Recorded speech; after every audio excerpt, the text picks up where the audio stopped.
हो, येतोय सर. हा, चव्हाण मॅडम स्वागत करा. हो सर. सर्वांना नमस्कार. सर्व विद्यार्थ्यांना नमस्कार. कोटचक्र हा क्लास सर घेणार आहेत आज, आणि कोटचक्राचं लेक्चर 4th-5th असेल. तर सर सुरुवात करतील, आणि तत्पूर्वी उद्या माझा सगळ्यांसाठी क्लास आहे, फ्री क्लास आहे, उद्या ठेवलाय. तर सर्वांनी यावं उद्या. त्याच्यानंतर पुढच्या गुरुवारपासून मी पेड क्लास सुरुवात करीन. 600 रुपये आहे, आणि 600 रुपये 10 लेक्चरचे आहे. तर तो दर मंगळवार आणि गुरुवार क्लास सुरू होईल, आणि 7:30 वाजता आहे. तर सर्वांनी यावे ही विनंती आहे. आणि सर, तुम्हाला मी विनंती करते की सर तुम्ही सुरुवात करावी. मग मी पण येऊ का? या ना सर, या या. ठीक आहे. धन्यवाद मॅडम, धन्यवाद. तुमचं स्वागत आहे. तुम्ही स्वागत केल्याबद्दल स्वागत आहे. इत्यादी आपली सगळी मंडळी आहेत, ज्याच्यामध्ये दळवी साहेब आहेत, कुबल मॅडम आहेत, आपले देशमुख मॅडम आहेत, मुकेश भाऊ आहेत, इत्यादी कुलकर्णी सगळे आहेत. तर सगळ्यांचं स्वागत आहे. आणि आता आपल्याकडे बरेचसे कुलकर्णी एकत्र व्हायला लागलेले आहेत. त्या ह्याच्यामध्ये सगळ्यांचं स्वागत आहे. आज आपला विषय जो आहे तो आहे कोटचक्र. राजीव साहेब जे आहेत त्यांनी आज एक कुंडली बनवून पाठवलेली आहे. अतिशय उत्तम सॉफ्टवेअर मधून त्यांनी बनवलंय, बघण्यासारखं आहे. आता शिकाल त्याला तुम्हाला कळेल. तर त्या ठिकाणी आपल्याला सुरुवात करायची आहे. तत्पूर्वी जरासा एक सूचना अशी आहे की ज्याला कोणी प्रश्न विचारायचे असतील तर प्रश्न विचारायला हरकत नाही. फक्त मी थांबल्यानंतर प्रश्न विचारा, कारण की मध्ये जर काहीतरी प्रश्न विचारले ना तर आपली लिंक तुटते, आणि मग जे काही आपल्याला सांगायचं असतं तर ते तिथून विसरून जायला लागतं. तर एनिवे, सगळ्यांचं पुन्हा एकदा स्वागत करतो. आणि इथे कुंडली मुकेश भाऊ बघा, लाल रंगाची कुंडली आहे ना, तर ती मांडा.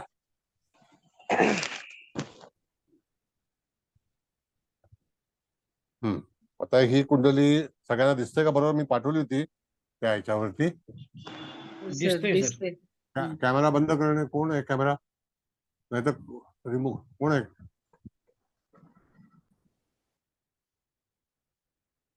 कॅमेरा चालू करायचा नाही हा, नाही तर सरळ रिमूव्ह करणं. बर, आता इथे बघा, मिथुन लग्नाची कुंडली तुम्हाला दिसते का? बरोबर लाल पिवळी दिसते. हा, मिथुन लग्न आहे. लग्नी शनी बुधाची युती आहे. कळलं का? आता त्याच्यामध्ये मंगळ हा दाखवतोय ते आता उदित लग्न आहे. कळलं? तर उदित लग्न कोणतं आहे? तर कर्क लग्न आहे. बरोबर. आता ते उदित लग्न कशा करता उदित लग्न कर्क आलेलं आहे? तर आता आजची तारीख जी आहे ती जानेवारी महिना आहे. बरोबर नाही का? मग नियम असा आहे की जगामध्ये कुठेही आपण जर विचार केला तर संध्याकाळी 7:30 नंतर जेव्हा आपण आकाशात पाहू त्यावेळेला महिन्यापासून चौथी रात, जसं आपण बघितलं आता हे मिथुन लग्न उदित झालेलं आहे, कर्क लग्न उदित झालेलं आहे. तर जानेवारी महिना म्हणजे मेष, म्हणजे दशमामध्ये आकाशामध्ये वरती डोक्यावरती मेष रास असेल, आणि उदित लग्न जे कर्क असेल. तर जानेवारी महिन्यामध्ये कर्क असेल, फेब्रुवारी महिन्यामध्ये सिंह असेल, मार्च महिन्यामध्ये कन्या असेल, अशा तऱ्हेने पुढे पुढे जायचं. कळलं का? मग मार्च महिन्यामध्ये मिथुन रास आहे ती दशमात येते, आणि लग्न कन्या असतं संध्याकाळी 7:30च्या दरम्यान. आता 16-17 अंशाचं लग्न असतं ते. त्याच्यानंतर तिथे आपण बघितलं तर सूर्य सुद्धा जो आहे तो धनुराशीमध्ये आजच्या तारखेला 16-17 अंशाचा 14 अंशाचा असू शकेल. कळलं? त्यानंतर कुंडलीच्या याच्यामध्ये लाल रंग आणि निळा रंग, निळा रंग जो आहे त्या ठिकाणी आपण बघितलं तर आत्ताची वर्तमान कुंडली दर्शवलेली आहे. म्हणजे आता आकाशात ग्रहस्थिती कशी असेल तर त्याचा विचार केलेला आहे. आणि लाल रंग जे आहे ते मूळचे जे ग्रह आहेत, जसं बघितलं आपण तर शनी बुध ही एकत्र आहेत, तर ती मूळ कुंडली आहे. सप्तमात चंद्र धनुराशीचा आहे. मग अशा तऱ्हेने त्या ठिकाणी सगळे रंग दाखवलेले आहेत. कुंभेला ब्ल्यू रंगाचा शनी दर्शवलेला आहे. कळलं का? तो गोचरीचा आहे. आणि गुरु जो आहे ओरिजिनल, तर त्याच्यामध्ये रंग आलेला नाही. म्हणजे आपल्याला भाग्यस्थानामध्ये मूळचा गुरु आहे, मूळचा शनी, गोचरीचा शनी आता तिथून चाललेला आहे. मग अशाच वेळेला तुम्ही बघितलं तर कोटचक्राच्या माध्यमातून पहिल्यांदा हे कळलं का सगळ्यांना? सांगा. हो सर कळलं. कारण त्याच्यामध्ये जसे रंग आहेत तर त्याप्रमाणे जसं की गोचरीचा ग्रह मंगळ हा धनुराशीमध्ये आहे, तो सोबत सूर्य सुद्धा आहे, तो सप्तमातून चाललेला आहे, तो कळलं का. बुध जो आहे तो वृश्चिक राशीला आहे, शुक्र सुद्धा वृश्चिक राशीला आहे, राहू जो आहे वृश्चिक राशीला ओरिजिनल कुंडलीमध्ये मूळ कुंडली जो आहे तर त्याच्यामध्ये तो दर्शवलेला आहे. आता त्याच्यानंतर मुकेश भाऊ, जी ही कुंडली आहे ज्याला आपण म्हणतो की कोटचक्र, आणि कोटचक्राच्या ह्याच्यातून गोचर आणि ते एकत्र तुम्हाला दिसेल. बघा आता ह्या ठिकाणी त्यांनी कुंडली लावले, त्याच्यामध्ये तुमच्या उजव्या हाताला ईशान्य दिशेला जायचं, तिथे मूळ लग्न जे आहे ते आद्रा नक्षत्र दाखवलेलं आहे, त्याच्यामध्ये शनी आणि बुध जो आहे तो दर्शवलेला आहे लाल रंगामध्ये. जेवढे लाल रंग जे आहेत तेवढे त्याची मूळ कुंडलीतला भाग आहे. आणि मग आता रोहिणी नक्षत्र हे वृषभ राशीतलं आहे, तर त्या ठिकाणी तो 12व्या स्थानामध्ये मूळ कुंडलीमध्ये आहे, आणि इथे आपल्याला तिसऱ्या पार्ट मध्ये आलेला आहे. शुक्र हा सुद्धा भरणी नक्षत्रामध्ये मूळ कुंडलीतला आहे आणि तो लाभस्थानामध्ये आहे, कारण का भरणी नक्षत्र हे मेष राशीतलं आहे, बरोबर आहे ना. मग जसं आपण बघितलं तर कोटचक्रामध्ये कोटपाल जो आहे तो ईशान्य दिशेचा न धरता इथे मृग नक्षत्रातला केतू हा कोटपाल आहे, पूर्वा भाद्रपदा नक्षत्रातला जो गुरु आहे तो कोटपाल आहे, चंद्र जो आहे तो पूर्वाषाढा नक्षत्रातला नैऋत्य दिशेचा कोटपाल आहे. मग असे हे जे ग्रह जे आहेत ते दर्शवलेले आहेत. म्हणजे तुम्हाला जेव्हा जेव्हा कुंडली पाहायची असेल तर त्या ठिकाणी गोचरीचं भ्रमण जे आहे ते आपण बघितलं तर त्या ठिकाणी बघा, हा बुध जो आहे तो ज्येष्ठा नक्षत्रामध्ये आहे, तर तो राहू युक्त झालेला आहे, तर तो मूळचा राहू जो आहे तर त्याच्यासोबत आता बुध आलेला आहे, समजले. मंगळ हा सुद्धा मूळ कुंडलीमध्ये आपण बघितलं तर त्या ठिकाणी मूळ नक्षत्रामध्ये दर्शवतो तो कोटपाल आहे, आणि ती दिशा आहे दक्षिण, कळलं. मूळ कुंडली वाचन करताना आणि त्याच्यावरून गोचरीचा फलादेश कसा करायचा त्याबद्दलची भूमिका जी आहे ती तुम्हाला कळली का. परत सांगतो, लाल रंग जे आहेत ते मूळचे आहेत, आणि जे गोचरीचे आहेत ते निळ्या रंगाचे आहेत. आलं लक्षात. हो सर.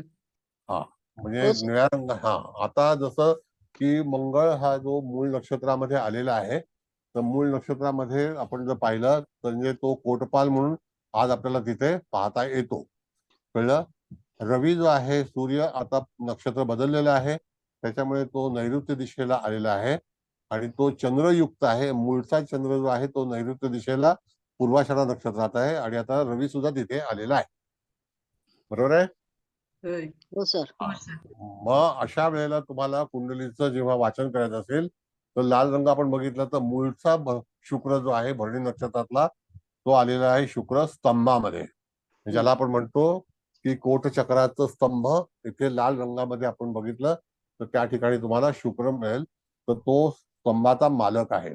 मग जातकाच्या कुंडलीमध्ये जेव्हा आपण एखादी गोष्ट सांगणार आहोत तर त्या ठिकाणी मिथुन लग्न आहे, आणि लग्नामध्ये शनी आणि बुध ह्या दोन ग्रहांची युती मूळ कुंडलीत आद्रा नक्षत्रामध्ये दर्शवते. आता ती ईशान्य दिशेला आहे. मग त्याच्यानंतर आपण बघितलं तर पुढे गेल्यानंतर पुन्हा आपण बघितलं तर मूळ नक्षत्रामध्ये आत्ताचा कोटपाल जो आहे तो त्या ठिकाणी आलेला आहे मंगळ, पण मूळचा कोटपाल जो आहे तो चंद्र कायमस्वरूपी कोटपाल म्हणून आहे, आणि तो नैऋत्य दिशेला आहे. म्हणजे त्याच्यावरती जबाबदारी आहे ती नैऋत्य दिशेची आहे.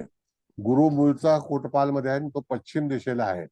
मग गुरु आपण जर बघितला तर तो सप्तमेश आहे मिथुन लग्नाला, आणि त्या ठिकाणी तो दशमेश सुद्धा आहे, आणि तो कोटपाल म्हणून झालेला आहे. तर त्याचं उदाहरण सांगताना की जातकाच्या जीवनामध्ये ज्या काही गोष्टी होतील तर दशम स्थानाचं आणि सप्तम स्थानाचं जे कोटपाल आहे, रक्षण जे आहे म्हणजे ज्याला आपण म्हणतो जबाबदाऱ्या आहेत, ह्या संपूर्णपणे गुरुवरती दशम स्थान आणि सप्तम स्थानाच्या असतील. तर पूर्वा भाद्रपदा नक्षत्र जे आहे हे कुठल्या राशीमधलं आहे, तर पूर्वा भाद्रपदा नक्षत्र आपण जर पाहिलं तर त्या ठिकाणी श्रवण, धनिष्ठा, शततारका, पूर्वा भाद्रपदा, म्हणजे पूर्वा भाद्रपदा हे नक्षत्र त्रिपाद आहे. मग ते मीन राशीमध्ये पण जातं आणि कुंभ राशीमध्ये पण येतं, बरोबर आहे का. हा 3, 4, 7 आणि 2, 9 म्हणजे त्यावेळेला तुम्हाला डिग्री तपासली पाहिजे की खरोखर मूळ पत्रिकेमध्ये गुरु हा किती अंशाला होता आणि त्यावेळेला जातकाचा जन्म झालेला आहे. कळलं? मग तिथे गुरुकडे गेल्यानंतर गुरु कुंभ राशीमध्येच आपण पाहिलं तर कुंभ राशीमध्ये गुरु किती अंशाला होता तर त्या ठिकाणी 22. आपल्याला विचार करायचा आहे 22 अंश 59 कलेला. बरोबर आहे? हा. मग 22 अंश 59 कला म्हणजे तो पूर्णपणे कुंभ राशीमध्येच उपलब्ध आहे. म्हणजे मुळातला त्याच्यावरती जबाबदाऱ्या कुठल्या आहेत तर सप्तम स्थान आणि दशम स्थानातल्या. आता हे झालं मूळ कुंडलीतलं फलित. आता इथे जेव्हा आपण पाहतो की गोचरीने त्याला एखादा ग्रह स्पर्श करतोय का मग तो चांगला ग्रह आहे का वाईट ग्रह आहे तर त्याला अनुसरून आपल्याला फलादेश द्यायचा असतो. मग तो फलादेश कसा करायचा याच्याबद्दलचा आपला आजचा क्लास आहे. तर त्या ठिकाणी गोचर सुद्धा मांडलेला आहे आणि मूळ कुंडली सुद्धा मांडलेली आहे. म्हणजे तिथून आत्ताचा गुरु जो आहे तो अश्विनी नक्षत्रामध्ये बघा निळ्या रंगामध्ये दाखवतोय आणि लाल रंगामध्ये तुम्हाला पूर्वीचा दाखवतोय. बरोबर आहे? आलं लक्षात? होय मी सर. कुंडली पाठवली होती सगळ्यांना. कुंडली सर्वांना पाठवली होती. वैयक्तिक आवाज बंद करणे. कशासाठी? सर म्यूट ठेवतो थोडा वेळ सगळ्यांना, मग तुम्ही जेव्हा विचाराल प्रश्न ना तेव्हा मग त्यांना चालू करतो, अनम्यूट करेन. चालू हे लोक चालू का करतात मला कळत नाही.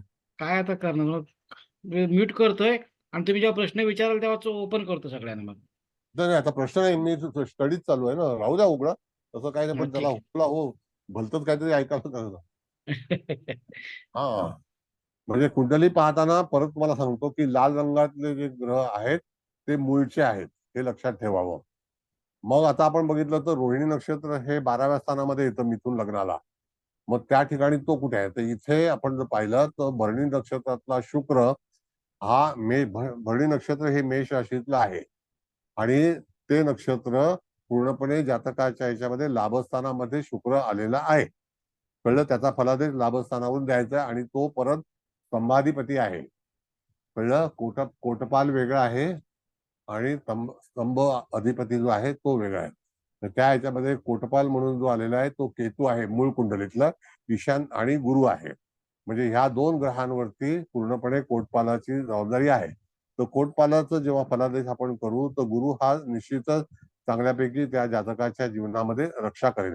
पण दुसरा कोटपाल जो आहे केतू तर त्या ठिकाणी यदा कदाचित जातकाच्या ह्याच्यामध्ये काही प्रश्न उपस्थित होतील अशा तऱ्हेचा संकेत आपल्याला सांगायचा आहे.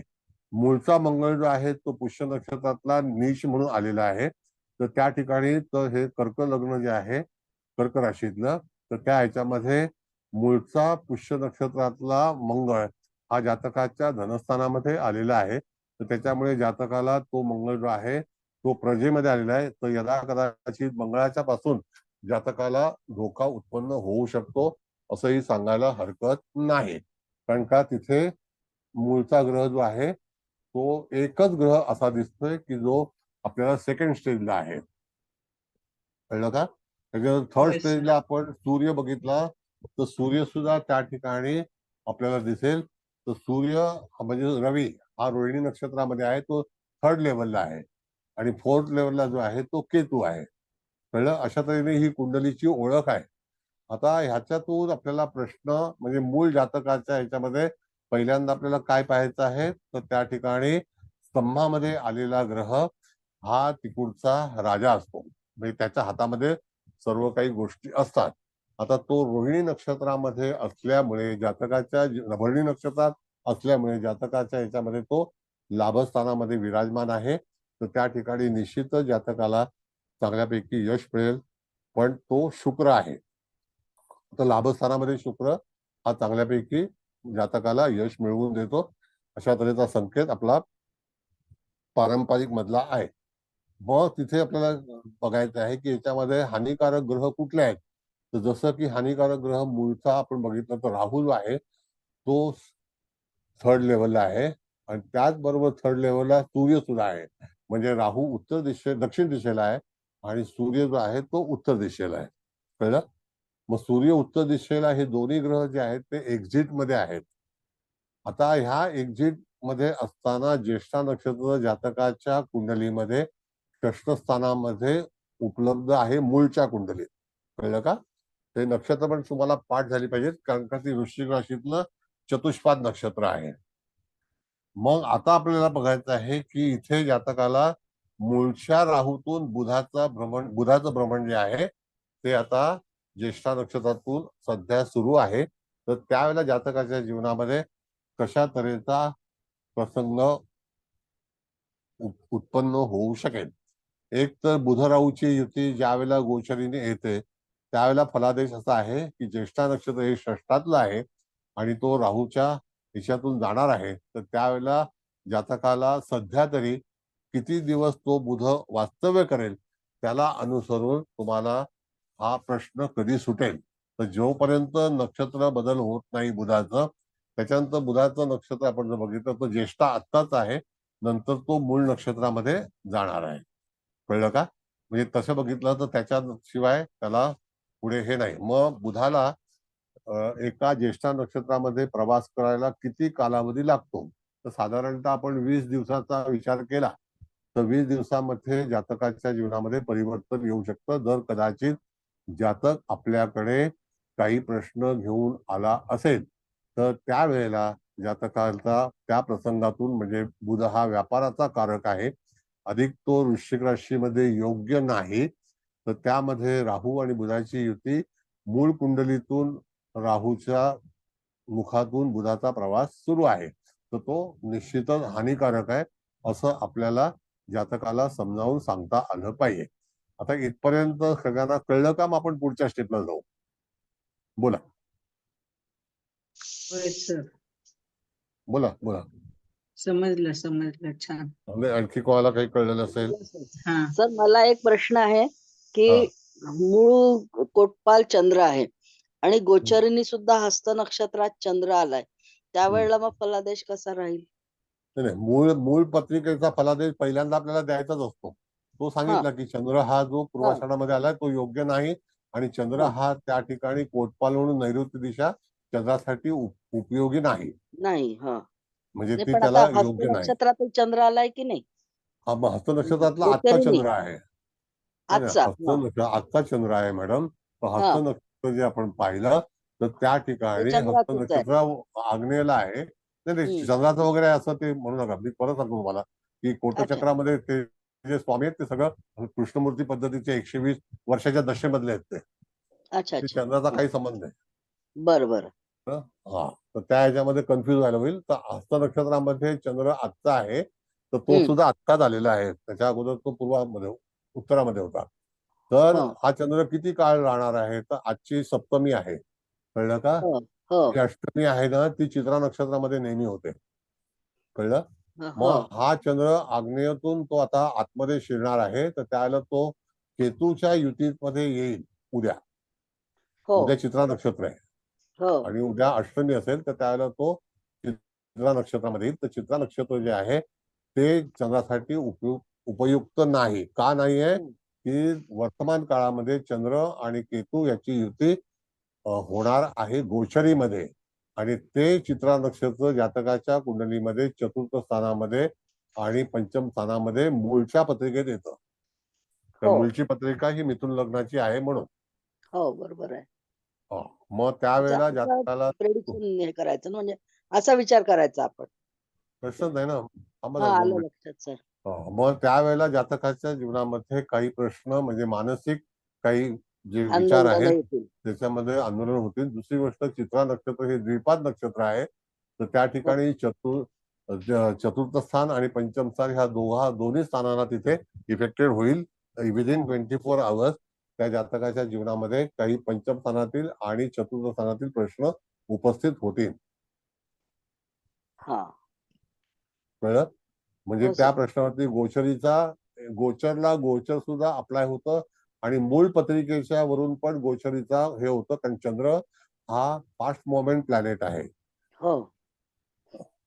शीघ्र गतीचा आहे. त्याच्यामुळे तो प्रत्येक 24 तासाला नक्षत्र बदलणार आहे. तर आपण जातकाला सांगू शकतो की आग्नेय दिशेतून चंद्राने प्रवेश केलेला आहे. तो विशाखा नक्षत्रामध्ये स्तंभ हा जो भाग आहे तो त्यामध्ये येईल, तर तो 24 तासापुरताच असेल. आणि चंद्र हा जातकाच्या कुंडलीमध्ये धनस्थानाचा अधिपती आहे मूळ पत्रिकेत. मूळ पत्रिकेमध्ये चंद्र हा धनस्थानाचा अधिपती आहे.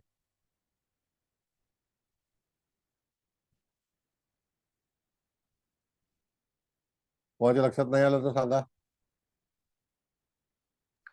सर हा बोला. हा मूळचा चंद्र पूर्वाषाढामध्ये नैऋत्य दिशेला आहे आणि गोचरीचा चंद्र जेव्हा या पूर्वाषाढाच्या चंद्रावर येईल त्यावेळेला मग फलित कसं राहील? तर त्यावेळेला सुद्धा चंद्राला मुख्य भाग असा आहे की कोटचक्रामध्ये नैऋत्य दिशा ही हानिकारकच आहे. हं, आणि तो एंटर होणार आहे, एक्झिट होणार नाही. कारण नाही तो मूळ नक्षत्रातून जेव्हा चंद्र जाईल पूर्वाषाढा नक्षत्रामध्ये, त्यावेळेला सूर्य जो आहे तो त्या ठिकाणी श्रवण ह्याच्यामध्ये असेल, उत्तराषाढा नक्षत्रात असेल सूर्य. कळलं का? हं, आणि ती जी काही स्थिती आहे तर ती त्याला चंद्राला हानिकारकच आहे मूळच्या हानिकारकच पत्रिकेमध्ये राहील सुद्धा आणि गोचरी दोन्ही यांनी. हो सर, दोन्ही आहे. आलं चंद्र हा लक्षात. नैऋत्य दिशेला उपयोगाचा नाही. चंद्र हा नाही कुठे चांगला फलादेश देईल, तर तो जेव्हा आश्लेषा नक्षत्रामध्ये स्तंभामध्ये असेल, विशाखा नक्षत्रामध्ये असेल, श्रवण नक्षत्रामध्ये असेल, उत्तरेला असेल, कृत्तिकेमध्ये असेल, रोहिणीमध्ये असेल, मृगशीर्ष मध्ये असेल, तर त्यावेळेला उत्तर दिशा आहे ती. तर उत्तर दिशेला तो चांगलं फळ देईल. त्यातल्या त्यात रवी हा मूळचा रवी त्या ठिकाणी रोहिणी नक्षत्रात आहे, तर त्यावेळेला त्याला तिथे चांगला फळ मिळेल. अच्छा, आलं लक्षात sir. Okay sir, thank you. Sir, एक प्रश्न विचारू सर. हा बोला. शुक्र जो आहे तो विशाखातून अनुराधामध्ये गेलाय. हो आणि तो विशाखात आला म्हणजे तो ऍक्च्युली खरं स्तंभात आला आणि बरोबर. मूळचा शुक्र पण स्तंभामध्ये असेल तर हा त्याच्यामुळे काही ना काहीतरी चांगली घटना पण घडली असेल ना ऍक्च्युली. हो नक्की. म्हणजे जातकाला आपण जर समजा आशा दिली तर त्यावेळेला जातकाचा मुख्य स्तंभ जो आहे तो भरणी नक्षत्रामध्ये शुक्र आहे. करेक्ट. पण विशाखा नक्षत्रामध्ये काल परवा जेव्हा शुक्र होता तर त्यावेळेला त्याने अगेन त्या ठिकाणी स्तंभामध्ये स्पर्श केला होता आणि तिथे वास्तव्य केलं होतं. तर त्याच्यावरती स्तंभाचे जे फलादेश आहेत ते निश्चितच चांगल्यापैकी जातकाला मिळतील. आणि ते फलादेश जे आहेत ते पंचम स्थान आणि 12वं स्थान ह्याच्याशी निगडीत असेल. कारण पंचम स्थानामध्ये तूळ रास येते ना हो बरोबर आहे. करेक्ट आणि करेक्ट. 12व्या स्थानामध्ये वृषभ रास येते. तर Right. त्या दोन स्थानासंदर्भातील त्रिकोणाचं स्थान जे आहे ते पंचम स्थान आहे. तर त्याकरता जातकाच्या जीवनामध्ये ज्या वेळेला तो शुक्र हा विशाखा नक्षत्रामध्ये पंचम स्थानात त्रिपाद नक्षत्र येते. हो कळलं का?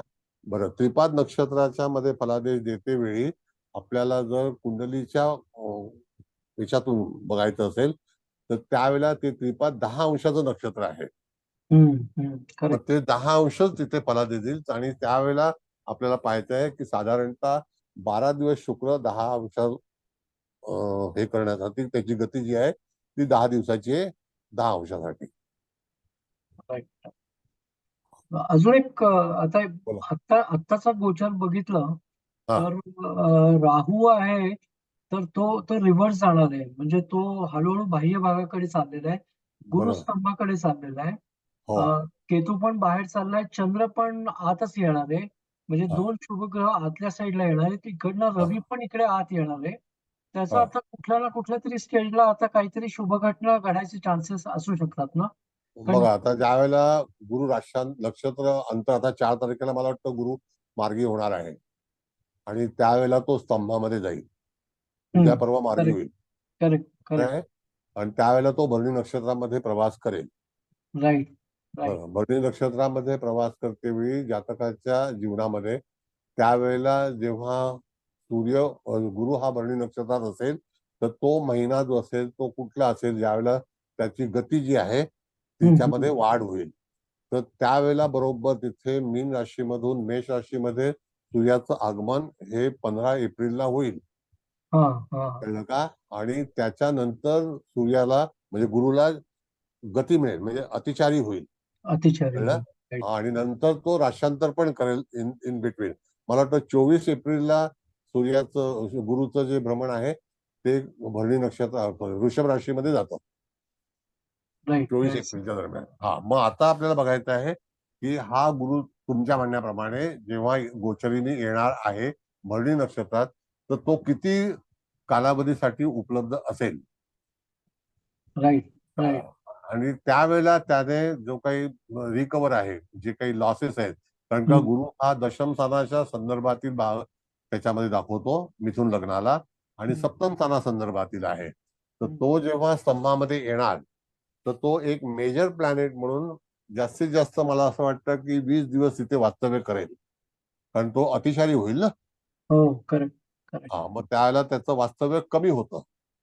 एखादा ग्रह जेव्हा भ्रमण करतो, तर त्याच्या मागे किंवा पुढे जेव्हा सूर्य असेल, तर त्याला तिथे जास्ती दीर्घकाळ राहता वास्तव्य करता येत नाही. नाही राईट म्हणजे त्याला जे फलित मिळणार आहे, तर कधी कधी आपण जर बघितलं तर एक तुम्हाला सांगतो मी, फार चांगला विषय काढला तुम्ही. तर जेव्हा ऋषभेला गुरु जाईल, तर ह्या जातकाला भरणी नक्षत्र हे मेष राशीमध्ये आहे आणि ते स्तंभामध्ये आल्यामुळे तीच त्याच्याकडे अपेक्षा आहे. त्याने फक्त भरणी नक्षत्राच्या संदर्भात जे लाभस्थान आहे भरणी नक्षत्र, त्याच्यामध्ये गुरु गोचरीने जाईल नक्षत्रामध्ये, त्याच वेळेला त्या व्यक्तीच्या जीवनामध्ये काहीतरी चांगल्या गोष्टी घडण्याची शक्यता आहे. कारण का की तो ओव्हरलॅप करणार आहे कोणाला, तर तो ओव्हरलॅप करणार आहे शुक्राला. शुक्राला करणार आहे राईट. पण भरणी नक्षत्रामध्ये गुरुचं वास्तव्य किती असेल हे सूर्याच्या भ्रमणावरती अवलंबून आहे. आता ते कसं काढायचं, तर त्या ठिकाणी 14 एप्रिल पासून ते त्या ठिकाणी साधारणतः 5 मे पर्यंत अश्विनी नक्षत्रामध्ये सूर्य असेल. नंतर गुरु आणि रवी हे दोघंही भरणी नक्षत्रामध्ये स्तंभामध्ये विराजमान होतील गोचरीने. ओके आणि त्या दरम्यान रवीचं पण फळ मिळेल आणि गुरुचं पण फळ मिळेल. रवीचं फळ जे आहे ते 13 दिवसाचं असेल आणि तेवढंच फळ जे आहे ते गुरुचं मिळेल. म्हणजे आपल्याला जर एखाद्या व्यक्तीला टायमिंग काढून द्यायचं असेल, तर तुम्हाला सूर्यावरती कॉन्सन्ट्रेट करून 5 तारीखच्या दरम्यान, मे महिन्याच्या दरम्यान जातकाला चांगल्यापैकी यश मिळण्याची शक्यता दर्शवली जाईल. म्हणजे नक्षत्राच्या अनुसरून.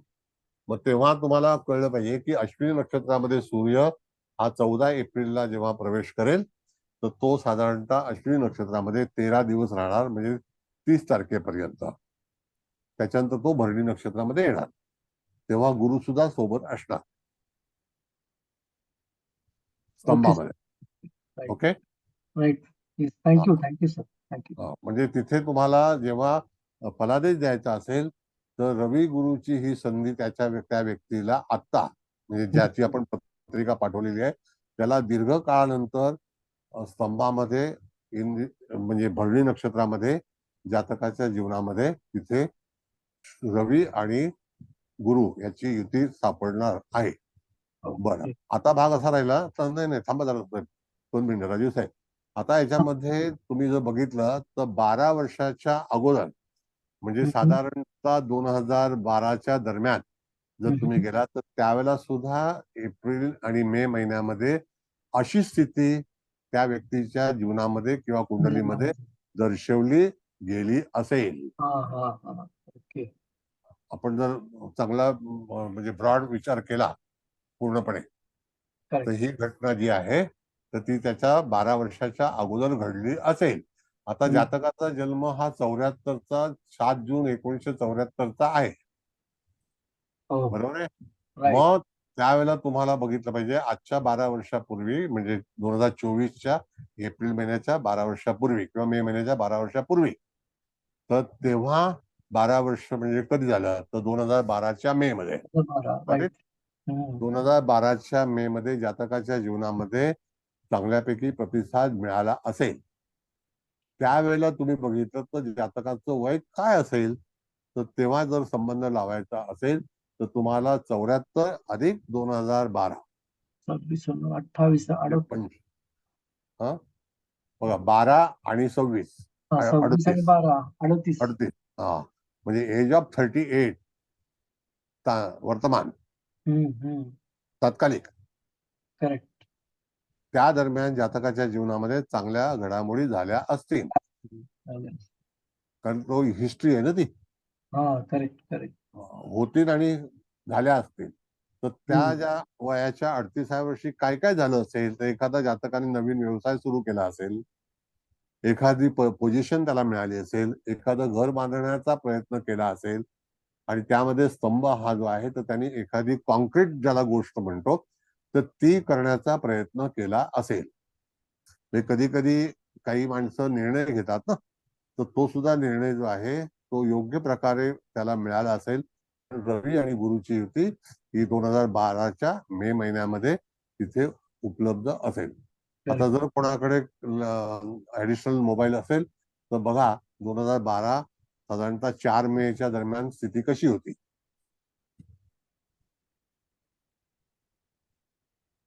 तर होती सर. बरोबर. हो बरोबर आहे. हा, मग फलादेश देताना तुम्हाला ह्या सगळं कॅल्क्युलेशन आलं पाहिजे, हम्म. नाहीतर तुम्हाला ते सांगता येणार नाही. काय वाटतं? नाही, करेक्ट सर, करेक्ट आहे. हा, म्हणजे तिथे आता जेव्हा गुरु कृत्तिका नक्षत्रामध्ये जाईल त्यावेळेला ते त्रिपाद नक्षत्र आहे, त्यावेळेला सूर्य सुद्धा कृत्तिका नक्षत्रामध्येच असणार. पण हो. तो कृत्तिका नक्षत्रामध्ये जेव्हा असेल तर त्यावेळेला मेष राशीत असेल तर एक चरण आहे हम्म. आणि मेष राशीतलं एक चरण जे आहे हे कोणत्या तारखेला सुरू होतं तर 15 मेला, राईट. आणि त्याच्यानंतर 10 दिवस म्हणजे 25 मे पर्यंत कृत्तिका नक्षत्रामध्ये सूर्य असेल. हम्म. हम्म. हम्म. आणि त्यासोबत गुरु आणि सूर्य या दोघांची युती जी आहे ती आजूबाजूच्याच नक्षत्रामध्ये असेल. यदा कदाचित सूर्य त्याला मागे टाकून पुढे जाण्याचा प्रयत्न करेल आणि त्यानंतर साधारणतः रोहिणी नक्षत्रामध्ये सुद्धा सूर्य 14 दिवस वास्तव्य करणार आहे.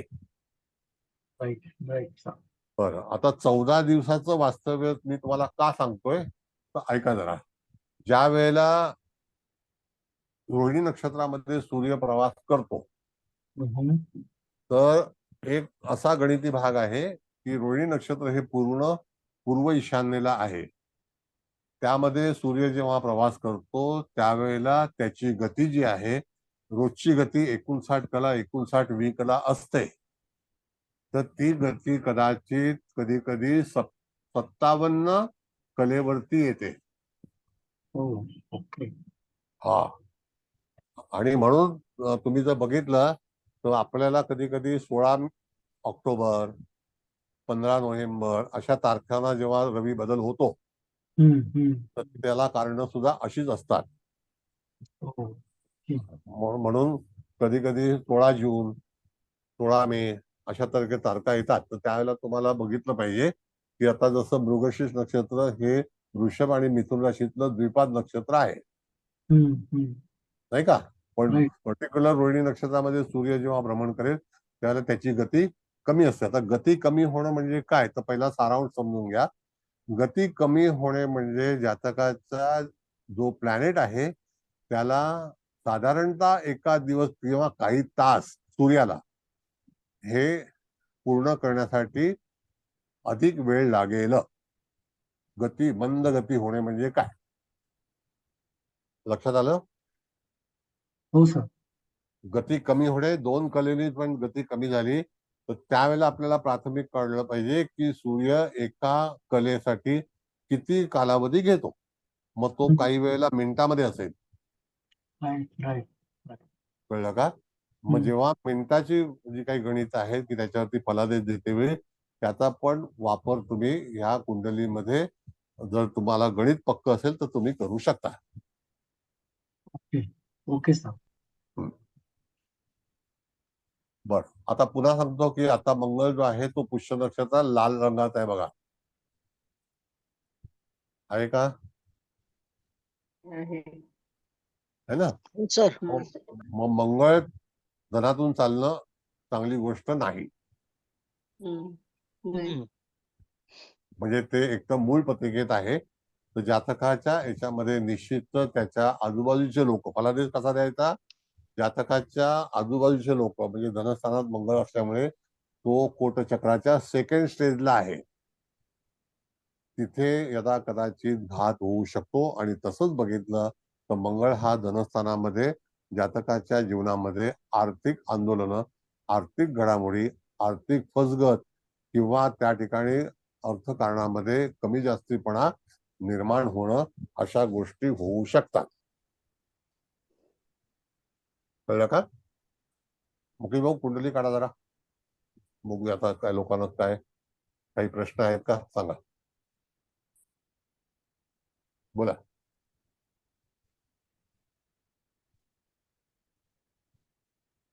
विचारा, प्रश्न विचारा सर, उत्तर देतील. सर, मंगळ जेव्हा मूळ नक्षत्रात येईल गोचरीने, आता चालूच आहे, हा, आता चालू आहे, तर आता चालू मग आहे. आता फळ कसं राहील? आता असं आहे मॅडम की मंगळ मूळ काय नक्षत्र म्हणताय? जे आहे, सांगतो ते दक्षिण दिशेला आहे जातकाचं. हा, आता दक्षिण दिशेला मंगळ हा बलवान आहे, पण तो सप्तम स्थानातून जाणार आहे. त्यावेळेला जातकाच्या जोडीदारामध्ये यदा कदाचित काही गोष्टी आंदोलनकारक होतील. आणि मूळ नक्षत्रामध्ये मंगळ जो आहे तो किती कालावधीसाठी आलेला आहे, तर त्या ठिकाणी साधारणतः 17 ते 18 दिवस सूर्यासोबत असल्यामुळे, तो सूर्याच्या जवळ असल्यामुळे 17 ते 18 दिवस मंगळ मूळ नक्षत्रामध्ये वास्तव्य करेल. हम्म, कळलं? हो सर, आलं लक्षात. हा, मग आता तिथे दिशेला तो कोटपाल म्हणून त्याच्यावरती जबाबदारी येणार. हो, तर कधी कधी आपल्या प्रपंचामध्ये सुद्धा जोडीदाराच्या वरती अतिरिक्त भार येतो, जबाबदारी येते. तर त्या ठिकाणी जातकाला तुम्हाला फलादेश सांगते वेळी मंगळाचं गोचर हे कोटचक्राच्या कोटपाल म्हणून भ्रमण होणार आहे. त्याकरता जातकाच्या जीवनामध्ये यदा कदाचित जबाबदाऱ्या वाढतील, तर त्या जबाबदाऱ्या वाढते वेळी मंगळ हा षष्ठेश सुद्धा आहे. कळलं का? हो, षष्ठेश सुद्धा हो. आहे आणि तो लाभेश सुद्धा आहे. मग त्या ठिकाणी जातकाला षष्ठेश सप्तमात जाणं योगकारक ठरत नाही. हम्म, कळलं? आतापर्यंत तो ज्येष्ठा नक्षत्रामध्ये होता, तर हो, ज्येष्ठा नक्षत्रामध्ये जातकाला एवढा प्रश्न आला नसेल. पण तो जेव्हा मूळ नक्षत्रामध्ये जाईल तर तो कोटपाल म्हणून भूमिका त्याची असेल आणि गोचरीचा कोटपाल असेल तो. आणि तो दक्षिण दिशेतून त्यानंतर तो नैऋत्य दिशेला प्रस्थान करणार आहे. तर हा, फलादेश सांगते वेळी जातकाला अगोदर सूचना द्याव्यात की तुझ्या जीवनामध्ये यदा कदाचित तो कालावधी, जे नक्षत्र आहे ते पूर्वाषाढा नक्षत्र, हे चंद्र सुद्धा मूळचा तिथे आहे, त्याच्यावरून जर मंगळ जाणार असेल तर चंद्र सुद्धा थोडासा दुखावला जाईल. आणि त्या ठिकाणी नैऋत्य दिशा ही संकटाची दिशा आहे. आणि तो 2 वेळा कोटपाल म्हणून राहणार आहे, एक मूळ नक्षत्रामध्ये आणि एक पूर्वाषाढा नक्षत्रामध्ये. हो, मग तुम्हाला पत्रिका बघितल्यानंतर ती नक्षत्र जी आहेत ही पहिल्यांदा आठवली पाहिजेत, त्याशिवाय तुम्ही फलादेश देऊ शकत नाही. नाही, म्हणजे दोन्ही नक्षत्रात त्याचं फळ चांगलं नाही राहणार. नाही, आता भाग असा आहे, कोटपाल म्हणून नैऋत्याला पण मंगळ चांगला नाही. कोटपाल हा हा, नैऋत्य दिशा मूळचा चंद्र हानिकारक आहे, त्याच्यावरून मंगळ जाणार आहे. तर जातकाच्या जीवनामध्ये काही गोष्टींचा वाईट परिणाम जेव्हा होतो, त्याला कारण काय असतं की ग्रहस्थितीच अशी चाललेली असते आकाशामध्ये गोचरीची. त्यावेळेला जातकाच्या मानसिक स्थितीमध्ये यदा कदाचित काही त्रास होण्याची शक्यता दर्शवली जाते. आता बरोबर. दीर्घ मुदतीचे ग्रह जे आहेत, ज्याला आपण म्हणतो लॉंग टर्म, तर शनी आणि गुरु, ह्या 2 ग्रहांबद्दल आपण जर बघितलं तर आता गुरुचं जे बळ आहे ते ह्या जातकाच्या कुंडलीमध्ये अतिशय उपयुक्त उपलब्ध होणार आहे. हम्म, ह्या कुंडलीमध्ये, पर्टिक्युलर ह्या कुंडलीमध्ये प्रत्येकाची कुंडली ही नक्षत्राच्या अनुसरून भिन्न भिन्न आहे. बरोबर आहे सर. मग त्यावेळेला जातकाला मगाशी सांगितल्याप्रमाणे 12 वर्षानंतर गुरु हा संधी देणार आहे आणि तो त्या ठिकाणी स्तंभामध्ये प्रवेश करेल. तर जातकाच्या काही योजना ज्या असतील त्या योजना यदा कदाचित जातकाची पूर्ती होईल. आता तिथे आपल्याला जर गुरु बलवान असेल तर गुरुचा फलादेश असा आहे की गुरु आणि सूर्य हे जेव्हा स्तंभामध्ये येतात कोटचक्राप्रमाणे, त्यावेळेला जातकाला निश्चितच चांगल्यापैकी फलादेश मिळतात. तर त्यावेळेला राहू, शनी आणि केतू सोडले तर मंगळाला तिथे भूमिका साकारता येत नाही. पण जर मुख्य अडचणीमध्ये आणणारा ग्रह असेल तर तो तिथे मुळातच राहू किंवा केतू किंवा शनी असेल तर शनी त्या असेल. ठिकाणी फलादेश चांगला मिळत नाही. हं. मग तुम्हाला काही फलादेशाकडून अपेक्षा होत नाही, काही वेळेला नुकसान होतं आणि तिथून जातकाच्या जीवनामध्ये काही दुखापत होते किंवा काम होत नाही किंवा अडचणी निर्माण होतात असं आपल्याला भविष्य कथन करताना सांगायचं असतं. आलं लक्षात सर. म्हणून तिथे चौफेर नजर पाहिजे की हो. गोचरीने जाणारा ग्रह कोणता आहे, त्यानंतर गोचरीच्या मुळामध्ये ग्रह कोणते आहेत कुंडलीमध्ये, त्याला तो विरोध करणार आहे का, तर त्याच्यासोबत राहू केतू सुद्धा संबंध आहे का. आता जसं चित्रा नक्षत्राशी संबंधित राहू आला तर त्याच्या अगोदर तो नंतर हस्तमध्ये जाणार आहे. तर तो हा. पहिल्यांदा एक लक्षात घ्यायचं की राहू त्या नक्षत्रामध्ये किती कालावधी राहणार आहे. तर राहूची गती मला असं वाटतं 3 कला 10 कला आहे पर डे. किती आहे चव्हाण मॅडम? 3 कला 10 कला. हो सर. 3 कला बरोबर आहे. 3 कला 10 कला ना. हा. हा. एका नवमांशामध्ये 2 महिने 2 दिवस. मग त्या ठिकाणी 60 दिवसाचा कालावधी जो आहे तो दर्शवतो. त्याच्यामध्ये एखादा महिना 31चा पण येऊ शकतो. कळलं? हो सर, आलं लक्षात. तर हे कॅल्क्युलेशन महत्वाचं आहे. तर इथे मंगळ आता मूळ नक्षत्रामध्ये आहे गोचरीने आणि पुढे जाऊन तो आता पूर्वाषाढामध्ये येईल आणि तो ऍक्च्युली चंद्रावरनं जाईल.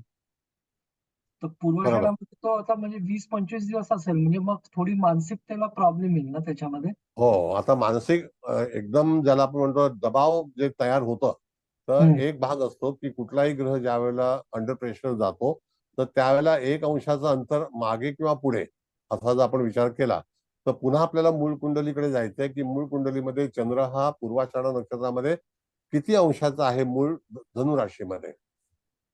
16 तर अंशाचा आहे. 16 अंश म्हणजे तो नुकताच त्या ह्याच्यामध्ये आलेला आहे आणि तो सिंह नवमाशामध्ये उपलब्ध आहे. तर इन बिटवीन तो सिंह नवमाशामध्ये जेव्हा मंगळ जाईल तर त्या दरम्यान मंगळ आणि चंद्र या दोघांचंही तिथे जमणार नाही, कारण ओव्हरलॅपिंग होणार आहे. पण इथे सर आता हे बाह्य भागात असल्यामुळे ऍक्च्युली गोचरीचा मंगळ कोटपाल झाला आणि हा. चंद्रही कोटपाल आहे तिथे. हो हो. तर मग ऍक्च्युली कसं म्हणजे कोण ऍक्टिव्ह राहणार याच्यामध्ये, म्हणजे मूळ कुंडलीचा ऍक्टिव्ह राहणार का गोचरीचा मंगळ 20-25 दिवसाकरता ऍक्टिव्ह राहील? मूळ कुंडलीतला फलादेश असा आहे की राजीव साहेब की मूळ कुंडली ही आपल्याला जीवनभर वर्किंग करत असते हो. आणि त्याचा फलादेश जो आहे तो त्याला गोचर हा सपोर्टिंग पार्ट आहे. आता जसं मगाशी आपण म्हटलं की 12 वर्षापूर्वी काय झालं असेल तसा मंगळ हा प्रत्येक वर्षी तिथून जाणार आहे. साधारणतः 14 महिन्यातून 15 महिन्यातून तो तिथून भ्रमण करणार आहे. पण मूळ कुंडलीचा फलादेश करतेवेळी चंद्र हा धनुराशीमध्येच आणि तो सप्तम स्थानामध्ये ज्याला आपण म्हणतो की पूर्वाषाढा नक्षत्रामध्येच आहे. तर जोडीदाराचा विचार करतेवेळी तो त्या ठिकाणी नैऋत्य दिशेला आहे. तर नैऋत्य दिशा ही त्या ठिकाणी आंदोलन करण्याची दिशा आहे. घटना काही आंदोलन होणं किंवा अकस्मात घडामोडी होणं अशा तऱ्हेचा चंद्राला गोष्टी सहन कराव्या लागतील. आणि चंद्र हा धनेश आहे आणि तो कुटुंब स्थानाचा अधिपती सुद्धा आहे. Correct correct. म्हणून त्या ठिकाणी आपल्याला धनस्थान हे मारकस्थान सुद्धा आहे आणि चंद्र मूळचा मारकस्थानामध्येच आहे. हो करेक्ट. याची पण सांगड घालून नंतर फलादेश द्यायचा आहे. पण चंद्राला जी नैऋत्य दिशा मिळालेली आहे ती दिशा चंद्रासाठी कॅपेबल चंद्र हा नाही. तसंच मंगळ सुद्धा जेव्हा गोचरीतून नैऋत्य दिशेकडून जाईल कुठल्याही नक्षत्रातून तर पर्टिक्युलर जातकाला मंगळाच्या गतीवरती फलादेश अवलंबून आहे. मग मंगळाची गती ही कधी बदलते तर एक लक्षात घ्या की ज्या वेळेला एका तत्वामध्ये सूर्य, आता तो मंगळासाठी कधी कधी उपलब्ध नसतो. मंगळ हा आणि सूर्य यांचं साधारणतः त्रिएकादशी योग चालू असतो सतत आणि जास्ती पुढे गेल्यानंतर मग त्याला तिथे वक्री व्हायचा कालावधी येतो, मग त्याला वेळ लागतो. मग तसा तो दीर्घकाळ वक्री एकाच नक्षत्रामध्ये होतो, दीर्घकाळ मार्गी एकाच नक्षत्रामध्ये वास्तव्य करतो. साधारणतः ते बघितलं तर साधारणतः 94 दिवस 95 दिवस एका नक्षत्रामध्ये त्याचं वास्तव्य असतं. ओके. म्हणजे 14 दिवस राहणारा ग्रह हा 90 दिवस तिथे वास्तव्य करतो आणि ते वास्तव्य दिशेवरती अवलंबून असतं. ओ, ओके. हा. आणि ती दिशा म्हणजे असं आहे की आता जसं की मंगळ मध्ये मिथुन राशीला आणि वृषभ राशीला वक्री मार्गी होता हो. नोव्हेंबर महिन्यामध्ये गेल्या, हो, तर right. त्यावेळेला ती दिशा जी आहे ती पूर्व दिशा आहे. कळलं का? मग पूर्व दिशेला त्याचं आपल्याला गणित करून फलादेश सांगायचा आहे. पण मूळ कुंडलीमध्ये तो नैऋत्य दिशेला असेल तर हानिकारक आहे. ओके. आणि मंगळ हा नैऋत्य दिशेला कुठलाही ग्रह म्हणजे त्या ठिकाणी शनी हा चालेल, राहू चालेल एक वेळेला, केतू चालेल, पण नैऋत्य दिशा ही तशी बाधित आहे. ह्या कुठल्याही ग्रहाचं तिथे वास्तव्य असणं योग्य नाही. जातकाच्या मूळ कुंडलीमध्ये सुद्धा राहू, गुरु, रवी हे सुद्धा मूळ कुंडलीमध्ये नैऋत्य दिशेला येऊ नये. जसं उदाहरणार्थ आपण बघितलं तर धनुरास असेल, धनु लग्न असेल, त्याच्या नैऋत्येला कर्क रास येते, तर त्याच्यामध्ये जर मूळचे ग्रह असतील तरी सुद्धा जातकाच्या जीवनामध्ये उतार चढाव हा जास्ती येतो, असं आहे. आणि सर्व फलादेश जे आहेत राजीव साहेब ते ग्रह कोणता आहे त्याच्यावरती अवलंबून आहे. नाही. म्हणजे ग्रहाची जी काही क्वालिटी आहे, त्याचे जे काही विचार आहेत, ग्रहाचे फलादेश काय, ग्रह काय देऊ शकतो, जी अपेक्षा सूर्याकडून आहे ती आपण मंगळाकडून घेऊ शकत नाही, जी गुरुकडे आहे ती शुक्राकडून घेऊ शकत नाही. म्हणून आता हे जातक जे आहे ते आपल्याला कळतंय की आता भरणी नक्षत्रामध्ये गुरुचं भ्रमण होणार आहे आणि ते स्तंभामध्ये असेल, त्याचा मूळचा तिथे शुभग्रह शुक्र आहे. कळलं? Correct. हो, हो. तर निश्चितच जातकाच्या जीवनामध्ये चांगली कलाटणी येईल आणि तशा तऱ्हेची कलाटणी जातकाच्या ह्याच्यामध्ये वयाच्या 38व्या वर्षी आली असेल. आली होती. कळलं? येस. मग तशीच कलाटणी जी आहे ती त्याच्या करिअरमध्ये 26व्या वर्षी आली असेल. हा. कळलं? करेक्ट, म्हणजे करेक्ट. असं कॅल्क्युलेशन करत जायचं असतं. कॅल्क्युलेशन तुम्हाला करता आलीच पाहिजे. आता जातकाचा समजा जन्म जो आहे तो आपण 74 सालचा आहे ना मुळातला. हो, 74 Right. हा. मग 74चा जो जन्म आहे तर त्या ठिकाणी मूळचा गुरु कुठे होता किंवा कुठे असेल तर त्याच्यावरून त्याचा भ्रमण काळ जो आहे तो आपल्याला ठरवता आला पाहिजे. पाहिजे.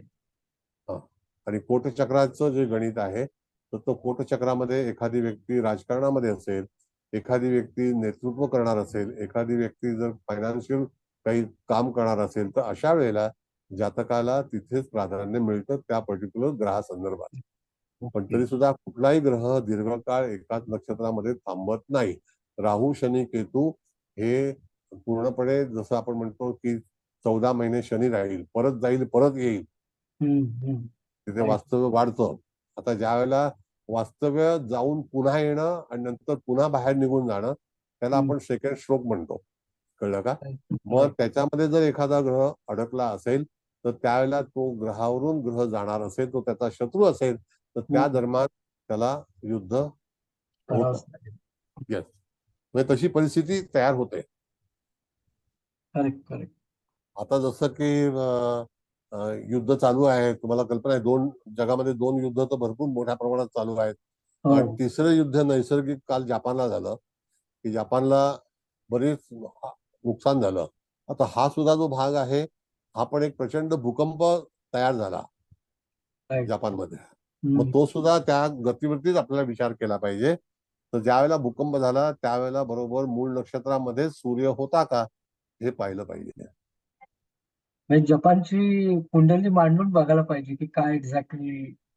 नाही, सांगतो तुम्हाला. आता कसं आहे की आपल्याला जर जायचं असेल तर त्याला इक्वेटर जो आहे तो इक्वेटरच्या खाली आता सूर्याचं भ्रमण चालू आहे. तर जेव्हा जेव्हा इक्वेटरच्या खाली सूर्याचं भ्रमण जातं आणि जेव्हा तो मकर वृत्तांत म्हणजे कॅप्रिकॉनला जेव्हा तो जातो, ट्रॉपिक ऑफ कॅप्रिकॉन, तर त्यावेळेला पृथ्वीवरती म्हणजे भूगोलावरती अनेक घडामोडी घडत असतात. आणि तुम्ही दरवर्षी पहा जेव्हा जेव्हा काही मोठे अपघात किंवा मोठ्या घटना ह्या पूर्णपणे तुम्हाला जानेवारी महिन्यापर्यंत पाहाव्यास मिळतातच. फेब्रुवारी पर्यंत, जानेवारी फेब्रुवारी मिळतात. बऱ्याचशा गोष्टी या अशा त्यावेळेला होतात आणि असं आपण जर जपानचा विषय केला तर हम्म. जपान एक दिवस पूर्णपणे समुद्रात बुडणार आहे Yeah. आणि हजारो वर्षापासून बुडत बुडत आलेलं आहे थोडं थोडं. कारण का की भौगोलिकरित्या आपण जर बघितलं त्याच्या अगोदर फिलिपाईन्स लागतं. तर फिलिपाईन्सला जवळपास 200 आयलँड्स आहेत. ते सुद्धा जपानमध्ये तुटून इथे आलेले आहेत. हम्म, हम्म, हम्म. म्हणजे जपान जे आहे ते व्हर्टिकल पोझिशन मध्ये आहे साऊथ आणि नॉर्थचं. जपानमध्ये सुद्धा बर्फ पडतो काही प्रांतामध्ये असं आहे. म्हणजे साऊथ ईस्ट मध्ये ते हे असल्यामुळे मग तिथे त्या देशाच्या घटना होऊ शकतात. Right right. तुम्ही जर बघितलं तर इक्वेटरच्या जवळ म्हणजे ज्या ठिकाणी तुम्ही एखादी घटना तुम्हाला जर ऑक्टोबर महिना आठवत असेल किंवा September, sorry not October, September, तर सप्टेंबर 15 ऑनवर्ड जर तुम्ही इतिहास पाहिला तर बऱ्याचशा घटना ज्या आहेत त्या होतात. जसं की हमासचं युद्ध सुद्धा त्याच्यानंतरच चावू लागलेले बघा तुम्ही. Right right.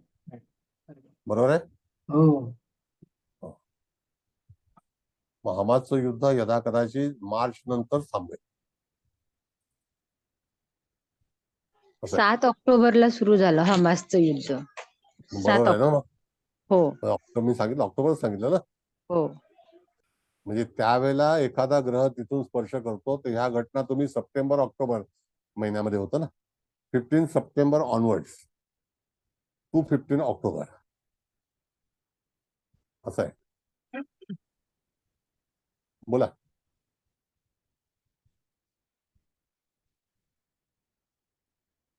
पुढे आता ह्या जातकाचा बाबतीमध्ये विचार करा. तुमच्या हातामध्ये कुंडली आहे. ती कुंडली कसं कसं भ्रमण घेणार आहे. पण अपेक्षित ग्रह कुठला आहे तर जातकाला आत्ता सध्या तर अपेक्षित ग्रह हा गुरु आहे. गुरु स्तंभामध्ये जाईल. त्याच्यानंतर गुरु जो आहे तो पलीकडे दुसऱ्या नक्षत्रामध्ये कृत्तिकेमध्ये येईल. अशी ही नक्षत्र तपासायला हवीत आपल्याकडे. आणि तो किती काळ वास्तव्य करेल तिथून तो राशांतर करेल. कळलं. ज्या वेळेला कुठलाही ग्रह राशांतर करतो त्याची ज्या वेळेला गती ही जास्ती असते हा नियम आहे. आणि त्याच्या पाठीमागे सूर्य असतो किंवा पुढे जवळ सूर्य पाठीमागे किंवा जवळ.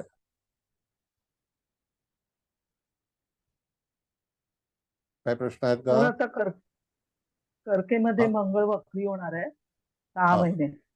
परत हा. मिथुनेत पण येईल. त्यावेळेला याला हा. जास्त त्रास होईल ना. हा मग आता तो मिथुनेमध्ये कुठल्या नक्षत्रामध्ये मिथुनेमध्ये आता तो बघा मिथुन पुनर्वसूमध्ये. राशीमध्ये पुनर्वसूमध्ये तो एक चरण आहे फक्त. हा.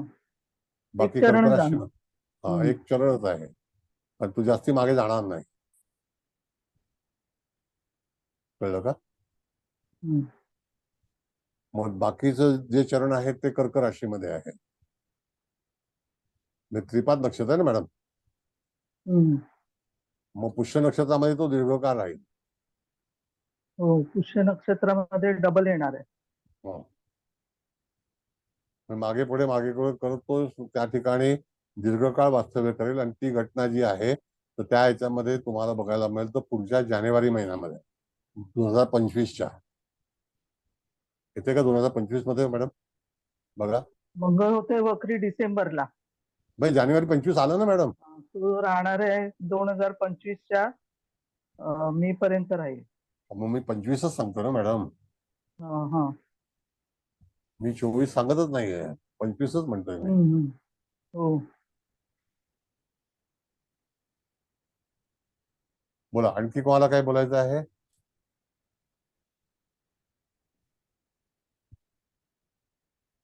मुकेश भाऊ बोला.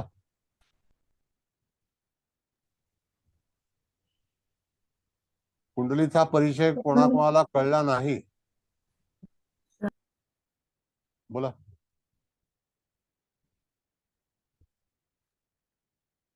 बोला कोण विचारत होता कोणतरी प्रश्न.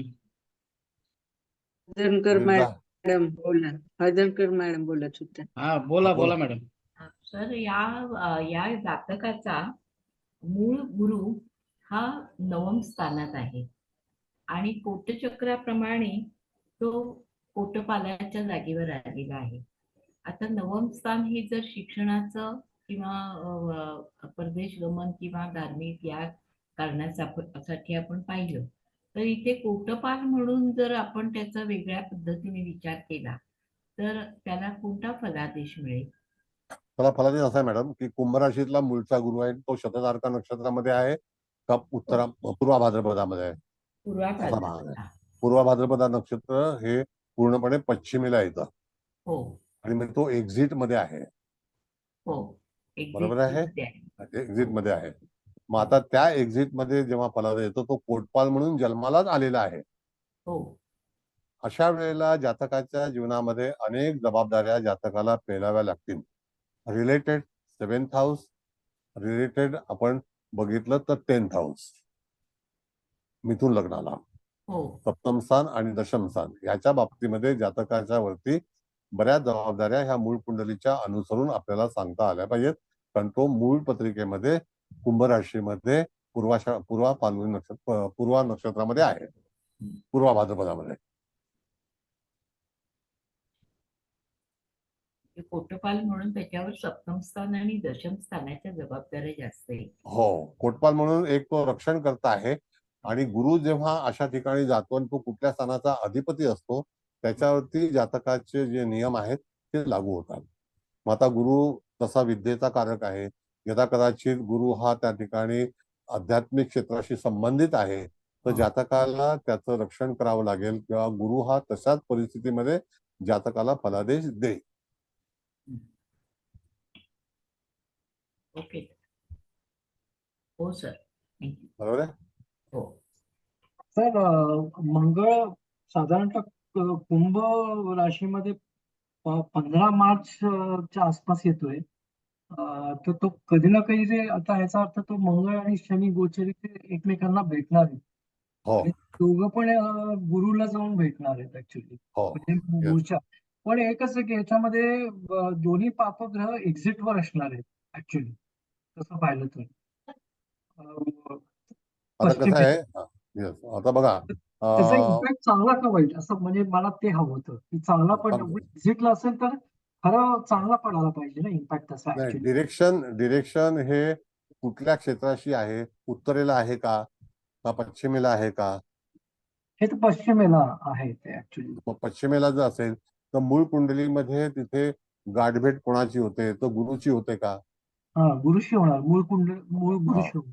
मग मूळ कुंडलीमध्ये गुरुशी होणार असेल तर ते एकमेकाचे मित्र आहेत. तर यदा कदाचित कधी कधी गुरुच्या मदतीला मंगळ हा सपोर्ट करेल, हे गुरुला सपोर्ट करेल.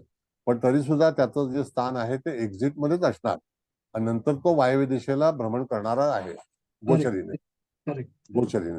बरोबर आहे? मग आता अशा वेळेला मूळ कुंडलीतल्या कोटपाल मध्ये बदल होणार नाही.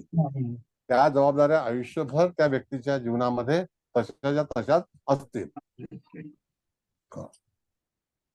पण मग शनी जेव्हा जाईल गुरुवरून तेव्हा फरक पडेल ना.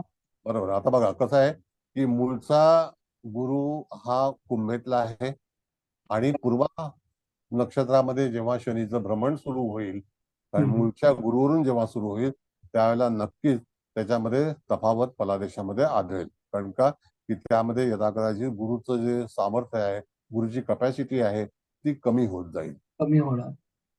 म्हणजे गुरुचा फलादेश आपल्याला कुंडलीमध्ये कमी प्राप्त होईल जो भाग्यस्थानामध्ये गुरु आहे. कळलं का? आता अशा वेळेला गुरु हा लग्नदृष्ट आहे गोचरी म्हणजे मूळ पत्रिकेत. भाग्यातला गुरु लग्नाला पाहतोय नाही का आणि पंचमाला सुद्धा पाहतोय राईट राईट दृष्टीने आणि पराक्रमला सुद्धा पाहतोय सिंह राशीमध्ये. मग तिथे जेव्हा आपल्याला बघायचं असेल तर जेव्हा आपण पराक्रमाला समसप्तक योग म्हणतो गुरुचा तर त्यावेळेला तिथे मूळचा एखादा ग्रह आहे का तर आपल्याला विचार करायचा आहे की सिंह राशीमध्ये मघा, पूर्व आणि उत्तरा ही जी 3 नक्षत्र आहेत, पूर्व फाल्गुनी, उत्तरा फाल्गुनी, तर त्या ह्याच्यामध्ये त्याचं जे सेक्टर आहे ते कुठेशी आलंय तर ते स्तंभामध्ये आलेलं आहे का? मगामध्ये बघा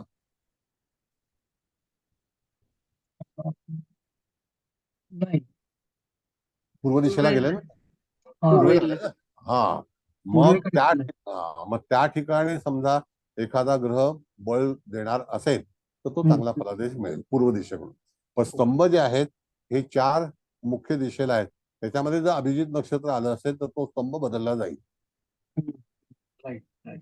म्हणजे एक भरणीमध्ये आलेलं आहे बघा, आदरावरून सुरू होतं, हो असं नंतर पूर्वेला टर्न होतो, पूर्वेला लेफ्ट टर्न होतो, नंतर तो परत एक्झिट होतो, मग परत एंटर होतो. मग त्याच्यामध्ये आलेलं स्तंभामधलं नक्षत्र कुठलं? आद्रा, पुनर्वसू, पुष्य, आश्लेषा हे नक्षत्र जे आहे हे स्तंभामध्ये आलेलं आहे ना. राईट. होय. मग स्तंभामध्ये त्यावेळेला त्याचा फलादेश जो आहे तो तुम्हाला त्याला अनुसरून द्यायचा आहे. जो ग्रह येईल तो. ओके. मग त्या ठिकाणी 18 वर्षानंतर राहू पण येऊ शकतो, केतू पण येऊ शकतो, 12 वर्षांनी गुरु पण येऊ शकतो, सूर्य हा दर वर्षाला जाऊ शकतो. आणि अशी जी काही कालावधी आहे, शनी जो आहे तो 30 वर्षानंतर येऊ शकतो. मग त्याला तुमच्याकडे हे विजन पाहिजे की कधी ह्या नक्षत्राला एखादा ग्रह स्पर्श करणार असेल तो चांगला किंवा वाईट हा फलादेश कसा मिळेल. Okay okay sir. पण मूळ कुंडलीचाच इफेक्ट जो आहे तो अशा तऱ्हेने आहे.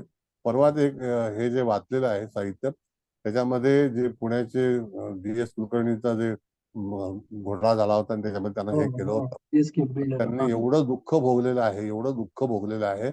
आणि ज्या माणसाने अगदी छोट्या छोट्या रकमेतून व्यवसाय उभा केला आणि 11,000 कोटी रुपयाचं साम्राज्य तयार केलं, अशा माणसाला 6 वर्ष कैदेमध्ये राहावं लागलं येरोडा जेलमध्ये. मग मूळ पत्रिका जर दूषित असेल तरच कमावलेलं हिरा होतं. 11,000 कोटी म्हणजे काही कमी गोष्ट नाही आहे. आणि राजीव साहेब, यू विल नॉट बिलीव्ह, 36,000 पेजची तुम्हाला सांगतो त्यांची हे आहे, 36,000 पाने झाली चार्जशीटची. सीबीआयची 12,000 पानं आणि ईडीची पानं, इन्कम टॅक्सची पानं मिळून टोटल जे हे आहे ते 36,000 पेजचं झालं. म्हणजे विचार करा, 36,000 पेज मॅजिस्ट्रेट जज साहेब कधी वाचणार? खरे. असं आहे ना. म्हणजे हे असे प्रसंग जेव्हा व्यक्तीवरती येतात, म्हणजे चार्जशीट जर 36,000 पेजची असेल म्हणजे घोटाळा किती मोठा असेल किंवा काय असं आहे ना. 3-3, 4-4 डिपार्टमेंट जर तिथे हे करतात, पण मूळ कुंडली हे सगळ्या घडामोडी करतं. आता त्यांची मूळ कुंडली मिळत नाही, मी शोधतोय पण नाही मिळत. डेट ऑफ बर्थ नाही आहे, इज नॉट अवेलेबल. हा बोला कुलकर्णी,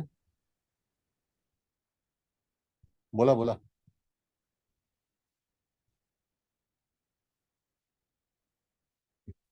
आणखी काही कोणाला कळलं नाही विचारा. प्रश्न विचारल्याशिवाय कळणार नाही, पण चांगलं व्यवस्थित विचारा.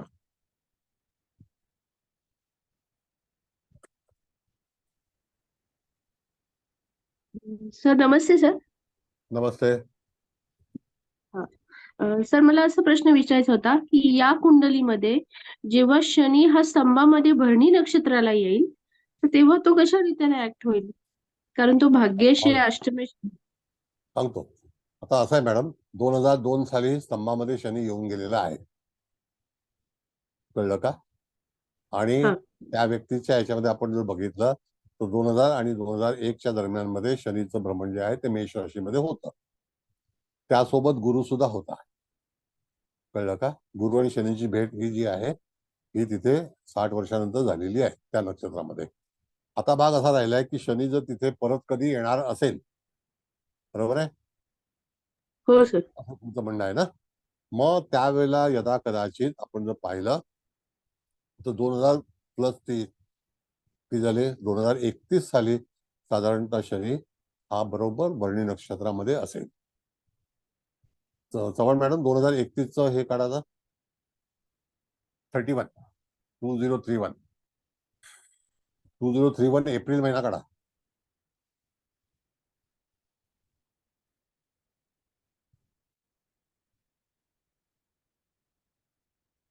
रोहिणीमध्ये रोहिणी. हा मग तो स्तंभाच्या जवळच झाला. 2030 एप्रिल.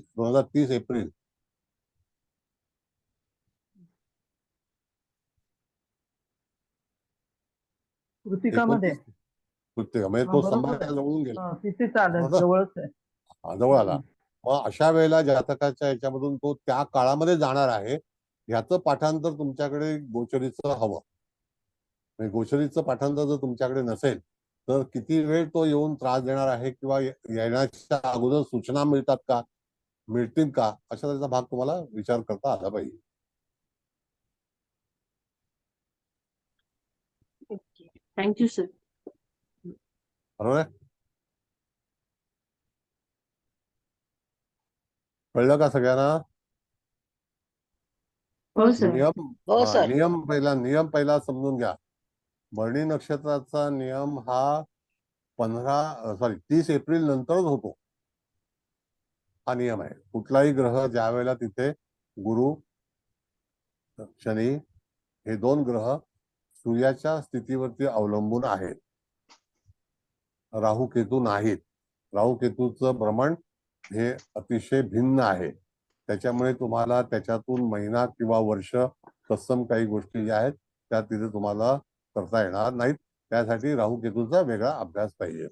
पण सूर्यादी ग्रह म्हणून म्हटलेलं आहे. सूर्यादी ग्रह एकूण मिळून 7च आहेत सूर्यासहित. कळलं? त्यातला चंद्र हा फास्टेस्ट प्लॅनेट आहे. गती प्रत्येक दिवसाला नक्षत्र बदल करणं हा चंद्राची भूमिका आहे.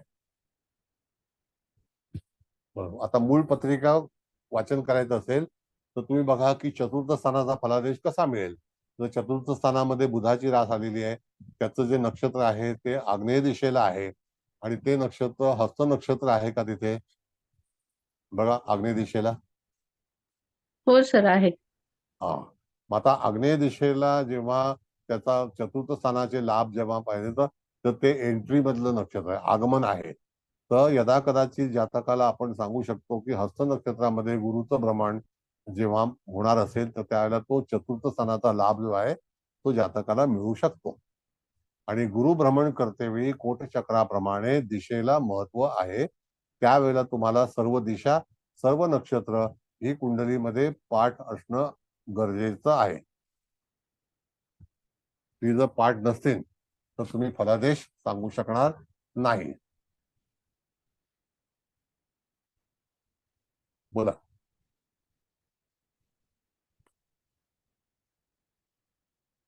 हस्त नक्षत्र हे कुठे आलंय ते पाहिलं पाहिजे. पूर्वा भाद्रपदा कुठे आलेलं आहे, पश्चिमेला आलेलं आहे. उत्तरेला कुठली नक्षत्र आलेली आहेत, भरणी आहे, कृत्तिका आहे, रोहिणी आहे, नाही का. आणि मृग नक्षत्रामध्ये मूळचा ग्रह आहे का, तर ते कोणत्या याच्यामध्ये, मृग नंतर आद्रामध्ये त्याला आरंभ झालेला आहे आणि आरंभ जो आहे तो आद्रा नक्षत्रातला आहे आणि तिकडेच मूळचे ग्रहस्थिती आहे शनी बुधाची. बरोबर. हो सर, आहे. एवढं पाठांतर पाहिजेच, नाही तर जातकासमोर काही शोधत बसू नका.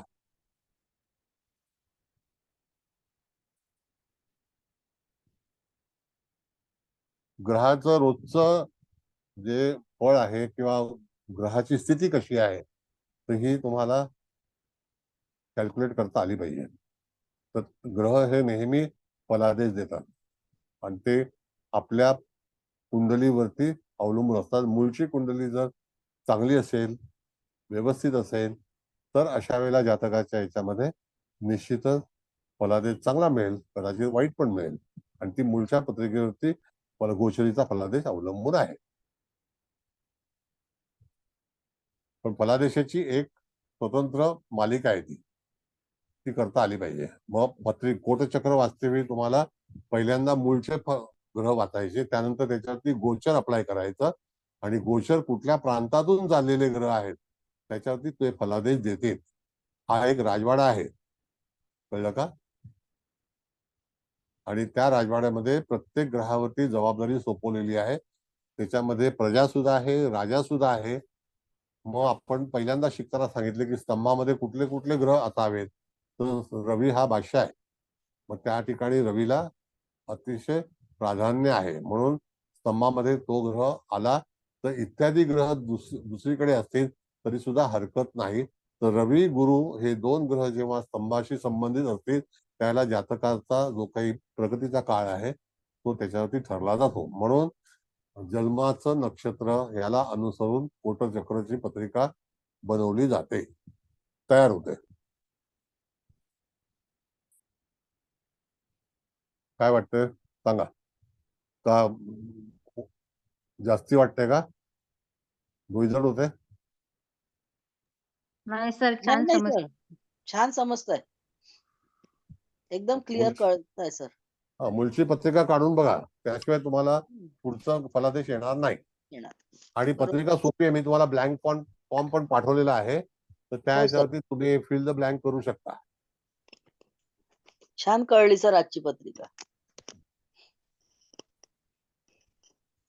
मग एकदा पहिल्यांदा स्तंभ निश्चित झाले की आग्नेय दिशा, नैऋत्य दिशा, वायव्य दिशेचे जे काही नक्षत्र आहेत ती विचारात घ्यावी.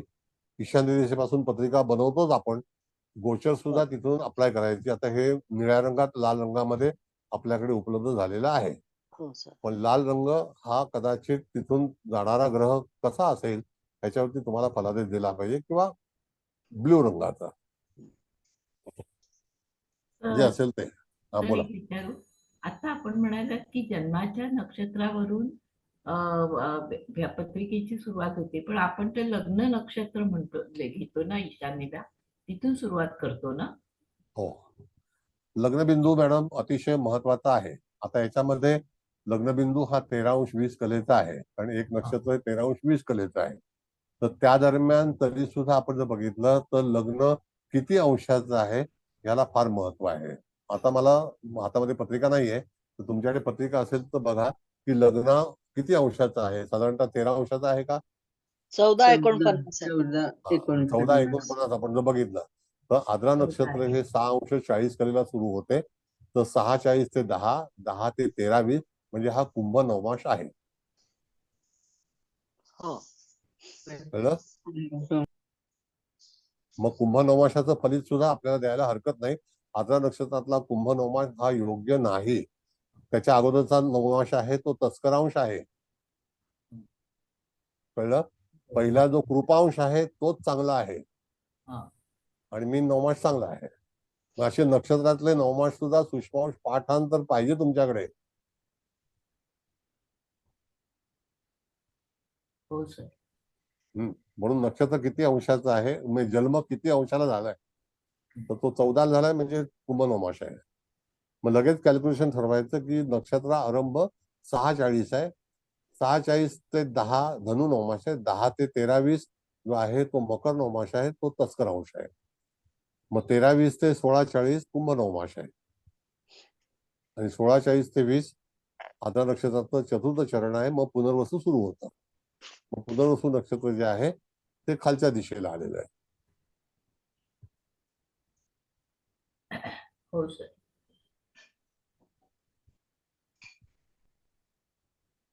गणित थोडंसं पाहिजे तुमच्याकडे, जे बेसिक कॅल्क्युलेशन आहे ते पण महत्वाचं आहे. ते जर तुमच्याकडे नसेल तर तुम्ही फलादेश करू शकणार नाही. थोडंसं शिकलं पाहिजे.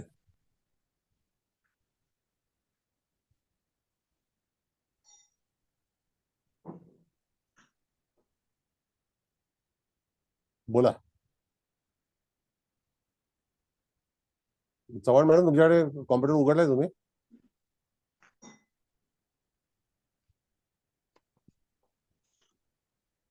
काय म्हणाला? तुम्ही कॉम्प्युटर काय चालू हवं? केलाय? 2005 सालामध्ये जर आपण बघितलं तर ऑगस्ट महिन्याची स्थिती मंगळाची सिंह राशीत होती का बघा जरा. का ऑगस्ट महिन्याच्या समोर जर आपण बघितलं तर मार्च महिन्यामध्ये 2005 ची स्थिती कशी होती? 2005 मार्च कुठे? आकाशामध्ये, म्हणजे 2005 मार्च. कुठला ग्रह हवा? नाही, मंगळ हा सिंह राशीत होता का असं मला म्हणायचं. धनु मध्ये होता. धनुमध्ये होता. हा, कारण का की त्याच्यानंतर 2005. दीर्घकाळ मंगळ जो आहे तो कुंभ राशीमध्ये राहिलेला आहे 2006 साली.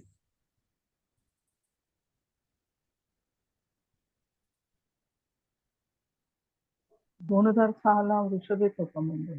सुरू झाला. मग त्याच्यामध्ये कुंभेला येऊन तो दीर्घकाळ वास्तव्य केलेलं आहे का त्याचे ऑगस्ट महिन्यामध्ये वगैरे बघा.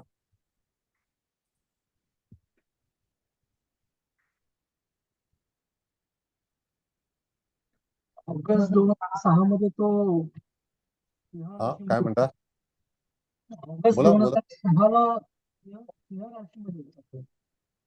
तुळ राशीमध्ये, सिंह राशीमध्ये होता. सिंह राशीमध्ये, ते सांगू, सिंह राशीमध्ये होता का? होता हा. मग दीर्घकाळ वास्तव्य त्यावेळेला चालू होतं का, असं माझं म्हणायचं आहे. मंगळाचं प्रत्येक 3 वर्षानंतर जे वास्तव्य आहे त्याचा हिशोब करायचा आपल्याला, कारण तो कक्षेच्या पलीकडचा ग्रह आहे ना. Right. असं आहे. म्हणून फलादेश करते वेळी सुद्धा ही गोष्ट लक्षात ठेवावी की ज्या वेळेला कक्षेच्या पलीकडे जी वृश्चिक रास आपल्याला दर्शवते, तर त्या दरम्यान सुद्धा रवी आणि मंगळाची युती किंवा गती म्हणजे भ्रमण, गोचर हे चालू असेल तरी सुद्धा जागतिक काहीतरी घडामोडी भयंकर प्रमाणामध्ये होऊ शकतात, चलबिचल होऊ शकते. आता राजकारणामध्ये पण पाहिलं तुम्ही तर अनेक खासदार सस्पेंड झाले, काही कायदे नवीन बनले, ते सुद्धा एक आंदोलन आहे ना एक प्रकारचं. मग ते डिसेंबर महिन्यामध्येच झालं. मग त्यावेळेला वृश्चिकेतून धनुराशीमध्ये जेव्हा सूर्याचं भ्रमण सुरू झालं त्यावेळेला अनेक बदल झाले की नाही.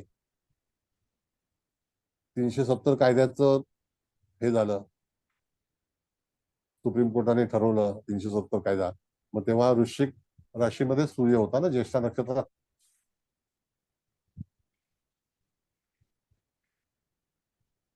बघा, बोला. हो सर, वृश्चिकेत सूर्य होता.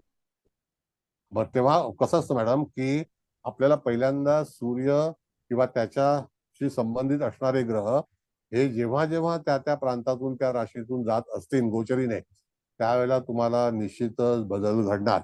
आता तुम्ही व्हॉट्सअपवरती अनेक लोकांचं भविष्य ऐकलं असेल, लिहिलं असेल की भारत जिंकणार, भारत जिंकणार, भारत जिंकणार. महिना 2 महिने चालू होतं, पण शेवटच्या टायमाला फळ मिळालं का? नाही ना. वर्ल्ड कप भारत हारला ना. हो, हरलो. मग लास्ट मोमेंटला त्यावेळेला मग त्या कोणत्या महिन्यात मॅडम? महिन्यात नाही सर, लास्ट मोमेंटला अगदी शेवटच्या टप्प्यात हरलो. हो. मग त्याच्या वेळेला जेव्हा वृश्चिक राशीतला ग्रह हा जेव्हा भ्रमण करीत असतो त्यावेळेला निर्णय लागत नाही. त्याच्यामध्ये कन्फ्युजन असतं, संशयास्पद वातावरण असतं, to be or not to be असतं. हे सगळे विचार आपल्याला करणे आवश्यक आहेत. मग तुम्ही बघा, मॅचचा जो भाग आहे हा 15 ऑक्टोबर ते 15 नोव्हेंबरच्या दरम्यान होता का 15 नोव्हेंबर पासून 15 डिसेंबर पर्यंत?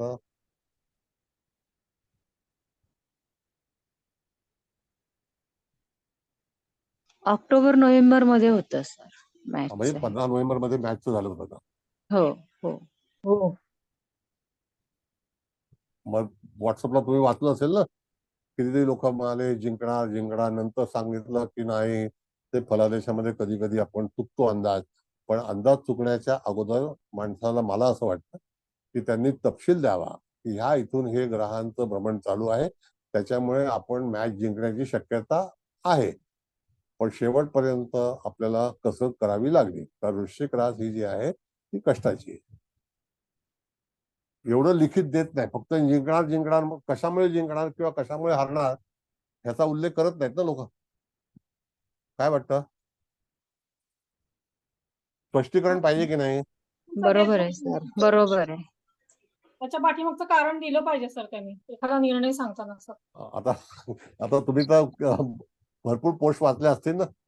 हो हे सर, जिंकणार. हो, आणि नंतर आमचं चुकलं, आमच्याकडून हे मत आमचं चुकीचं आलं, त्याबद्दल क्षमा वगैरे सगळं झालं सर. मी अशा गोष्टी कधी लिहितच नाही. मी शिकवताना सांगतो की ह्या अशा घटना होतात, त्या कोणत्या राशीमुळे होतात. बरोबर आहे सर, कारण महत्वाचं आहे सर त्याच्या पाठीमागचं. येस, इथे म्हणजे सर विचारू का, इन जनरल सुद्धा आपण असं म्हटलं की वृश्चिकेत रवी असेल तर लेडीच्या याच्याप्रमाणे तर आपण बघितलंय की ते फार चुकीच्या पद्धतीने माणसं वागू शकतील. पण पुरुष जातकाच्या ह्याच्यामध्ये जर वृश्चिकेमध्ये रवी आला तरी त्याचे होणारे निर्णय चुकीचे असू शकतील. मी तुम्हाला एक घटना सांगतो कांदिवलीतली मॅडम. चांदिवलीतली एक अशी घटना आहे, मालवणी आहे ना तिथे, हो जनता काहीतरी जनता नगर काहीतरी नाव आहे, म्हणजे फार मोठी फॅमिली आहे आणि मोठ्या टावर्स वगैरे आहेत तिकडे, जनकल्याण नगर. हा. तर त्या ठिकाणी घटना झाली की मुलाचं लग्न जमलं हा. आणि वृश्चिकेचा रवी हा. लग्न जमल्यानंतर सासरे बुवा ताबडतोब इमिजिएट हॉस्पिटलमध्ये ऍडमिट झाले, म्हणजे अजून लग्न झालेलं नाही. हा. आणि गोचरीचा शनी चतुर्थातून चाललाय, मुलीची राजकुंभ आहे, लग्नावरती 10वी दृष्टी वृश्चिकेच्या रवीवरती आहे आणि त्याच दरम्यान सासऱ्यांचं निधन झालं आणि नंतर ते विल उघडलं गेलं तर त्याच्यामध्ये त्या मुलाचं नाव त्या विलमध्ये नाही. मुलीने लगेच ताबडतोब विवाह तोडून टाकला. अपेक्षा भंग झाल्या की नाही? हो. तुम्ही असा आता भाग. हे बोलल्यानंतर असा एक क्लिक झालं की म्हणजे जन्मस्थळ सुद्धा रवी असेल मुलाच्या पत्रिकेत तरी त्याच्या बाबतीत हे असं घडू शकतं. नाही, मुलीची पत्रिका जी मी तुम्हाला सांगितली ना, हा. ती मुलीची पत्रिका जी आहे ती 96 नोव्हेंबरच्या दरम्यानची आहे आणि आता गोचर कसं इफेक्ट होतं तर चतुर्थातून शनीचं भ्रमण आहे चंद्रावरून आणि त्याची 10वी दृष्टी लग्नावरती आहे आणि त्या रवीला प्रोत्साहन मिळालं नाही. रवी हा पतिकारक आहे आणि सासऱ्यांच्या विलमध्ये मुलाचं नाव नाही. मुलीने लगेच सांगितलं की मला विवाह करणं जमणार नाही. म्हणजे योजना फेल झाली ना. होय. हो सर. हे असे फलादेश असतात. वृश्चिक राशीबद्दल मी तुम्हाला आग्रह करेन सगळ्यांना की वृश्चिक राशीबद्दल जास्तीत जास्त अभ्यास करावा. कण पॉइंट टू पॉइंट त्याच्यावरती अनेक फलित तुम्हाला हे करायला मिळतील.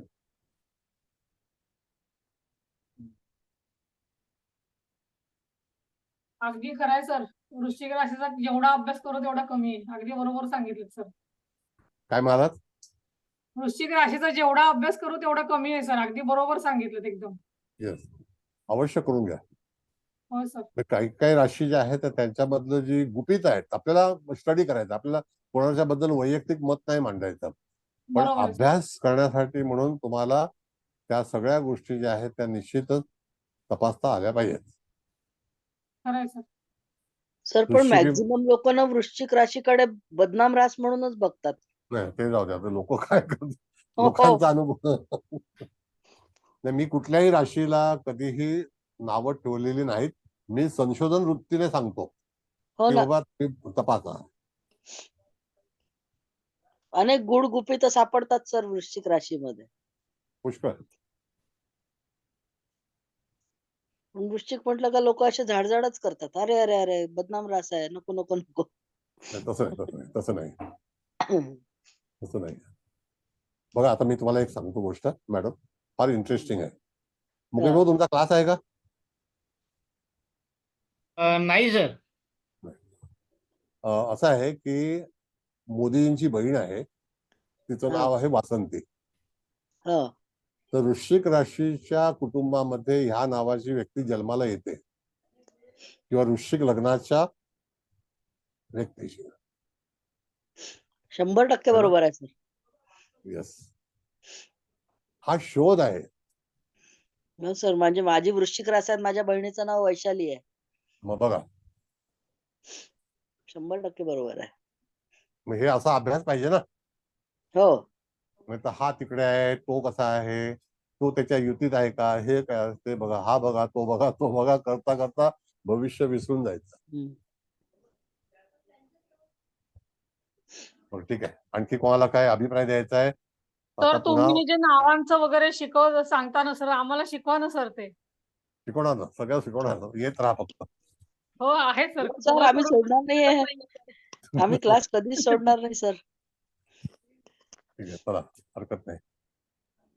सर हा, बोला. एक होती सर, मेदिनीय लेवलला म्हणजे त्याच्या रिलेटेडचं एखादं एक्झाम्पल कोटचक्रामध्ये घ्या ना सर. आता पर्टिक्युलर त्या तारखा मिळाल्या पाहिजे. बघा, भूगोल असं मी शिकवतो, माझा आवडीचा विषय आहे. पण त्या ह्याच्यामध्ये ना पर्टिक्युलर घटना, जसं आता आपण सांगितलं की इस्रायलचं युद्ध झालं 6 ऑक्टोबरला, मॅडमने सांगितलं त्या, जपानचा आता भूकंप झाला, तर ह्या मेदनीय ज्योतिषामध्ये तुम्हाला ना लॅटिट्यूड लॉंगिट्यूड वरती गेलं पाहिजे आणि त्याच्यामध्ये कर्क वृत्तांत आहे, मकर वृत्तांत आहे, त्याच्यामध्ये पाहायला पाहिजे. जसं उदाहरणार्थ मी तुम्हाला सांगतो, तुम्ही सोलापूरहून बोलताय का मॅडम? नाही सर, माधुरी पोद्दार बोलते. हा, पोद्दार मॅडम, असं आहे की तुम्हाला भोपाळची दुर्घटना माहिती असेल, ऐकली असेल, कदाचित तुमचा जन्म नसेल झाला. हो भोपाळची सर, गॅस, ऐकलं. मग ती दुर्घटना जी झाली त्याच्यामध्ये अनेक लोकांचे जीव गेले. त्याच्यानंतर तुम्ही बघितलं असेल, द्वारका आतमध्ये गेली पाहिजे तुम्हाला, जलाशय, हो हो द्वारका, हो. सोमनाथ मंदिर वरती कितीतरी हल्ले झाले माहितीये ना? नाही, सोमनाथ असं मंदिर, एवढं नाही. सोमनाथ मंदिर तर सुरुवातीपासून हल्ले हल्ले गेलेले आहेत गुजरातमध्ये. म्हणजे गुजरातने एवढा कठीण काळ पाहिलेला आहे की अनेक हल्ले झाले. तसाच कठीण काळ जो आहे तो तुम्ही जयपालगुडी म्हणून जे आहे कलका याच्यामध्ये बंगालमध्ये, तिकडे सुद्धा झालं. तर त्याला कारण काय माहितीये का मॅडम, की त्या ठिकाणी कर्कवृत्तांत जो आहे त्याची जी रिंग आहे ना, त्याच्यावरती जेव्हा सूर्य भ्रमण करतो आणि तो सूर्य जो आहे तर त्या ठिकाणी 27 जुलैच्या दरम्यान जर एखाद्या व्यक्तीचा जन्म असेल किंवा 15 जुलै ऑनवर्ड, तरी सुद्धा त्या व्यक्तीच्या जीवनामध्ये अनेक प्रकारची आंदोलनं होतात. म्हणून कर्क लग्न जे आहे त्याच्यासाठी फलादेश वेगळा आहे. कळलं? अच्छा. हा सर, तुम्ही हा मुद्दा सांगितला होता. कर्क लग्नाच्या बाबतीत स्पेसिफिक सांगितलं होतं. आठवतं, Yes. बरोबर. Chavan madam, what about your opinion? हो सर, बरोबर आहे. म्हणून मेदनीय विचार करते वेळी तुम्हाला कर्क वृत्तांताकडे गेलंच पाहिजे. ऍक्च्युली आपल्याकडे वृत्तांत शिकवले नाहीत बरोबर, कारण वर्णन पण आलेलं नाही ना. टॉपिक ऑफ कॅन्सर आणि टॉपिक ऑफ कॅप्रिकॉन कुठे शिकवलेलं आहे? शिकवतात? फलादेश शिकवतात का? नाही सर, नाही शिकवत. मग असं आहे ना. आता तुम्ही बघा, टॉपिक ऑफ कॅप्रिकॉनच्या याच्यामध्ये आपण बघितलं, तो करोना सुरू झाला त्यावेळेला गुरु शनीची युती ही मकर राशीमध्ये होती ना. हो सर, धनुराशीतून बरोबर. मकर राशीमध्ये झाली, त्याच्यानंतर काही आंदोलन झाली, आपण 2 वर्ष ठप्प होतो. हो. मग ह्या अशा गोष्टी का होतात याचा अंदाज सारांश घेतला पाहिजे तुम्हाला. सर, मी मिळवेल ती. म्हणजे मला वाटतं एका बुक मध्ये ओझर ती डोळ्याखालून गेलेली आहे ती. भोपाळच्या संदर्भातली एका पुस्तकात पाहिली आहे. हा. बघू, म्हणजे मी त्याच्यावर अभ्यास करायचा प्रयत्न करेल की कोटचक्राप्रमाणे मी सांगेन. सर, आपण भारताची कुंडली घेऊ शकू कोटचक्राप्रमाणे? कोणाची? भारत देशाची आपल्या. मुख्य म्हणजे भारताची कुंडली जी आहे ना मॅडम, आता आपण 15 ऑगस्ट म्हणतो, हा. मुख्य भारताची कुंडली काय? कोण म्हणतो मकर लग्नाची आहे, कोण म्हणतो आता भारताचं जेव्हा स्वातंत्र्य झालं त्यावेळेला आकाशामध्ये कर्कराज होती. हा. आणि त्या दरम्यान आपण जर पाहिलं तर 1947 साली स्थिती काय होती, तर तिकडे 14 ऑगस्ट आणि इकडे 15 ऑगस्ट. म्हणजे सूर्य हा, चंद्र हा जो आहे हा अमावस्येच्या दिवशी होता का? कारण की ही अमावस्या जी असते ना, तर ही मघा नक्षत्राच्या जवळ होते. आता उद्याची अमावस्या जी आहे ती येणारी अमावस्या पूर्वाषाढा नक्षत्रामध्येच होईल. हो. कळलं का? म्हणजे उद्या, म्हणजे आज सप्तमी आहे, तर येणारी हो. अमावस्या जी आहे ती पूर्वाषाढा नक्षत्रामध्येच होते. तर हे लक्षात ठेवलं पाहिजे की जे भ्रमण आहे त्या भ्रमणावरती पूर्वीच्या काळामध्ये चंद्र आणि सूर्यावरती भविष्य कथन व्हायचं. असं आहे. मग तुम्ही आवर्जून बघा की त्या ठिकाणी जानेवारी 15 ऑनवर्ड्स आणि जुलै 15 ऑनवर्ड्स अनेक घटना तुम्हाला पाहाव्यास मिळतील. हो सर, बरोबर. येस. एनिवे, आणखी काय तुम्हाला अभिप्राय द्यायचा आहे? आता जायला भरपूर क्लास वेळ झाला. सर, एक विनंती होती फक्त. बोला. मेदनीय ज्योतिषच्या 2024 मध्ये जर कधी शिकवता आलं तर शिकवाल का? नाही, मेदनीय आता कोटचक्रावरती मेदनीयचा एक वापर करू शकतो आपण, पण जनरली मेदनीय ज्योतिष जे आहे ना, तर त्याचा सविस्तर वृत्तांत मी तुम्हाला सांगेन. ते माझ्या लक्षात आहे, म्हणजे पूर्ण. Okay okay. ते मला काय वही पेन्सिल घेऊन बसायची गरज नाहीये.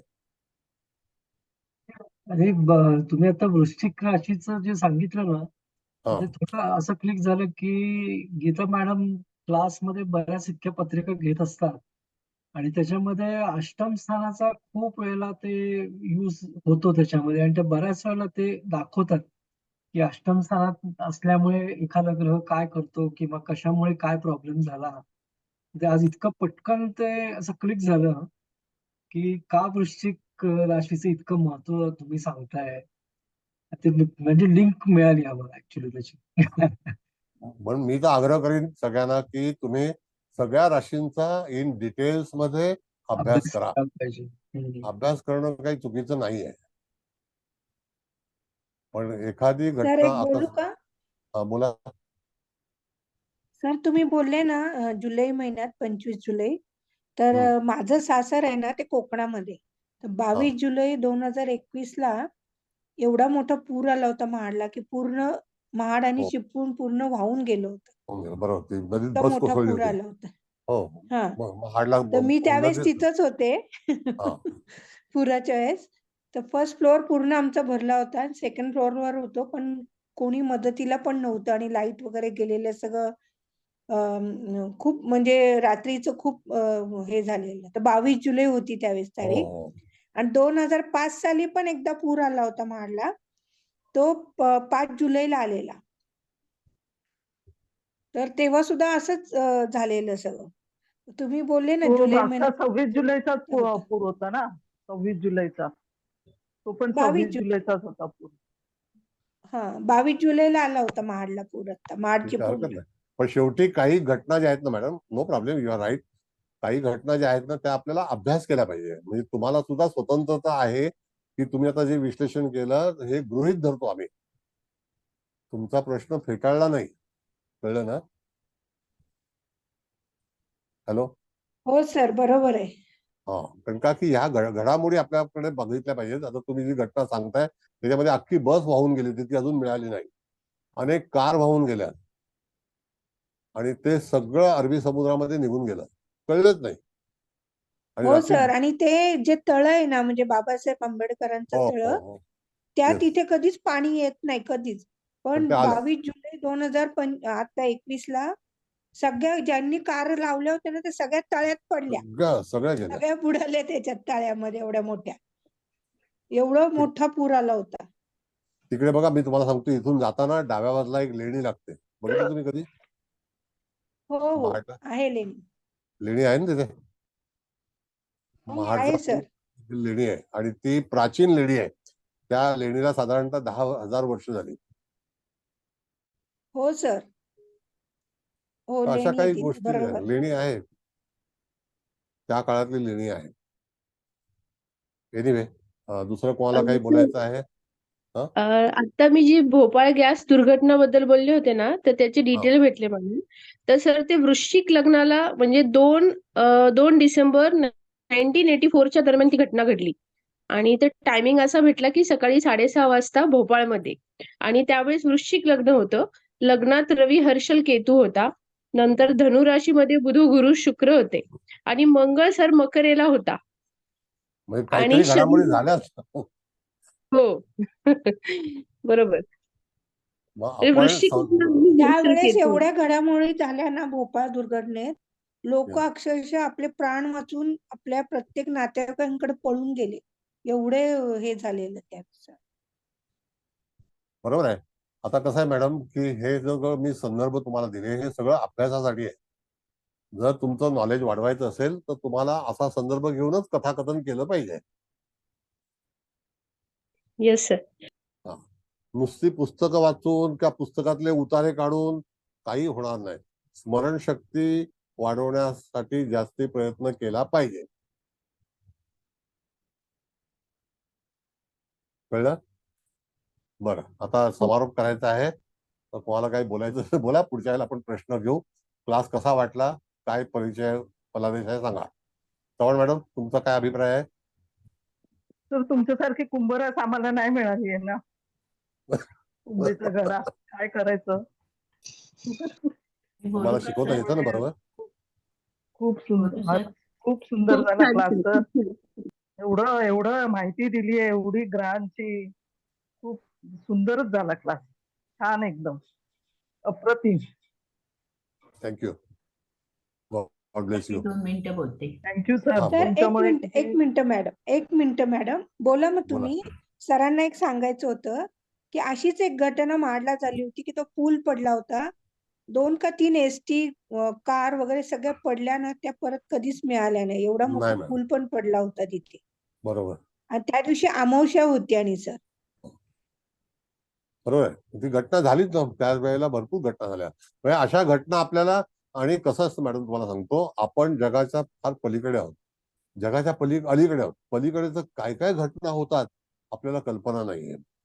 जेव्हा जग जवळून पाहू आपण, त्यावेळेला तुम्हाला मी आता सांगितलं की जपान खचत चाललेलं आहे. खचतंय. त्याला अनेक भूकंप हजारो वर्षापूर्वीपासून येत आहेत. जपानचे भूकंप आजचे नाही आहेत. तसंच आता तुम्हाला थोड्या दिवसांनी दिसेल, व्हेनेझुला नावाचे व्हेनेझुला म्हणून अमेरिकेमध्ये, दक्षिण अमेरिकेमध्ये एक देश आहे, तर त्याच्यामध्ये सुद्धा मोठं आंदोलन होणार आहे. आता ती पण लढाईची सुरुवात आहे तिकडे, असं आहे. आणि व्हेनेझुलामध्ये भरपूर ऑइल आहे, तर जिथे लोकांकडे धन आहे तिथे डाका पडणार, हे ठरलेलं आहे. कळलं का? बरं, एनिवे. हो सर, हो.